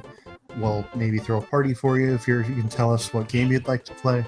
Just shoot me a message. We're happy to celebrate. We love celebrating. Speaking of that, Yes. speaking of that, we're making a comeback as a big social media group again. We're trying to what's the word I'm looking for? We're trying to grow the community back into a... We're trying to return to a thriving community, I guess, is a good way to put it. Mainly, we aggregate on... Aggregate? Is that the right word? I think that's Congregate. the right word. We congregate at the Discord. We talk, we chat. We've got some text chats, but mostly we do the voice chats. We're here almost every day. Almost exactly every day for me. I hang out here all the time. We're not bums, don't think that. We got a Telegram. You can find that. And we have a Twitter account, and mostly the reason to follow the Twitter account is for announcements about the YouTube channel and birthday announcements and other events and stuff. Unless you like listening to our rambles, I guess. If they're here like 5 hours into the video, then they like listening to us ramble, Grinch. Well, then they can have random interjections throughout the week, okay? You can open up your phone and see some quirky little thing we said and get that wonderful smile on your face. You can see me suffering playing video games, okay?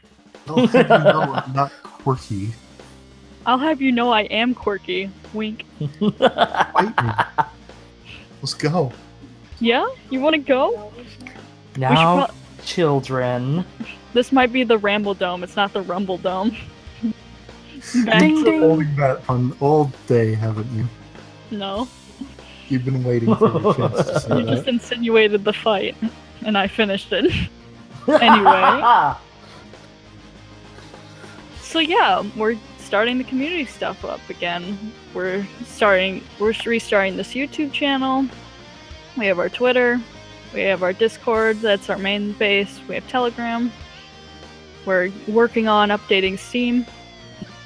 It should be. Oh, wait. I don't think I've done that yet. No. By the time the video releases, that should be good. Hopefully. Yeah. Well, And it'd be really nice to have more people around. I love hearing from people. come hang out with us. Like, seriously. We play I'm not lonely, I swear. From time to time, we play some Overwatch occasionally. We play other video games aside from Overwatch. Don't leave me alone with them forever, please. Stop. You shut your mouth. I'm sorry, Back in the Master. basement. Okay. I think on that note, that was our show for today. That is a terrible note to end the show on. Get back to boy. the basement. I mean, it sounds reasonable to me. What are you doing here, Lexi? Oh, what? Get to the basement. Ah, Let me just...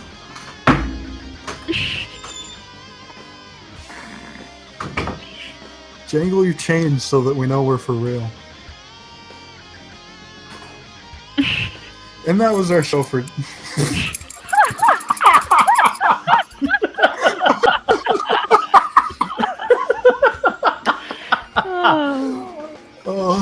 I was gonna edit something in. I didn't expect you to actually do it. Oh, that was too good. But seriously, I love Alright. these people. This one over here with the husky face is my fiance, so... What? The husky face. Since You with when? the husky face. Since, like, a month ago? Wait, you're getting married? What? I haven't heard Yeah. about this. Oh... You little joke. Alrighty. But seriously, I've, like, come up with all these wedding plans. It's going to be themed with blue and red, and I've got a date picked out. A date? Yeah. I was actually not aware of the date. It's all coming full circle. Are we announcing it now? Is that what we're doing? No, not yet. Okay. We still got some things we gotta figure out. I mean, I have to figure out what tea cakes we're gonna have. I have to figure out what shape Tea the ice cakes? sculpture is going to be in. Yeah, it's And going that was to our be show a big for event. Sweating. Love you all. Thank you, sweetie. Alrighty. If you'd like to suggest a topic for future Rambledomes, leave your comments below or message us or something. Twitter, Discord. We'd love to hear your feedback on how to improve not only the show, but also the channel. Like, just any feedback, really. Like, Talk to us, please. anything. We're doing this again. Look for the next Rambledome on July 7th, because that's when we're doing it. We're doing a bi-weekly thing. Might become weekly, might become monthly, who knows. Bi-weekly Rambledome. We're looking to put more videos in throughout the week. It's Hopefully. 3 days before my birthday, and I'm gonna be 21. Yay! Wow. Anyway, for next time. If you want to see that, subscribe to us on YouTube. Follow us on Twitter. We'll announce like 7 times that it's coming out. If you like hearing us meme for hours, check out our community on Discord and Steam. Triple F meme team. Triple F meme team. Oh. If we actually did our job, they'll be on the annotations on the screen and down in the subscription. They're No definitely going to be in the guarantees. description. If they're not in the annotations, they're in the description. Fisky. No guarantees because we're extremely incompetent. Fisky. Don't worry, I'll whip them into shape. Is You'll that why whip we're going us. down to the Excuse basement? me? You're to whip us into shape? Why do you think I have these metal chains? I don't think we're allowed to stay up here any longer. We've got business to attend to. We'll see you next time. See ya. Bye.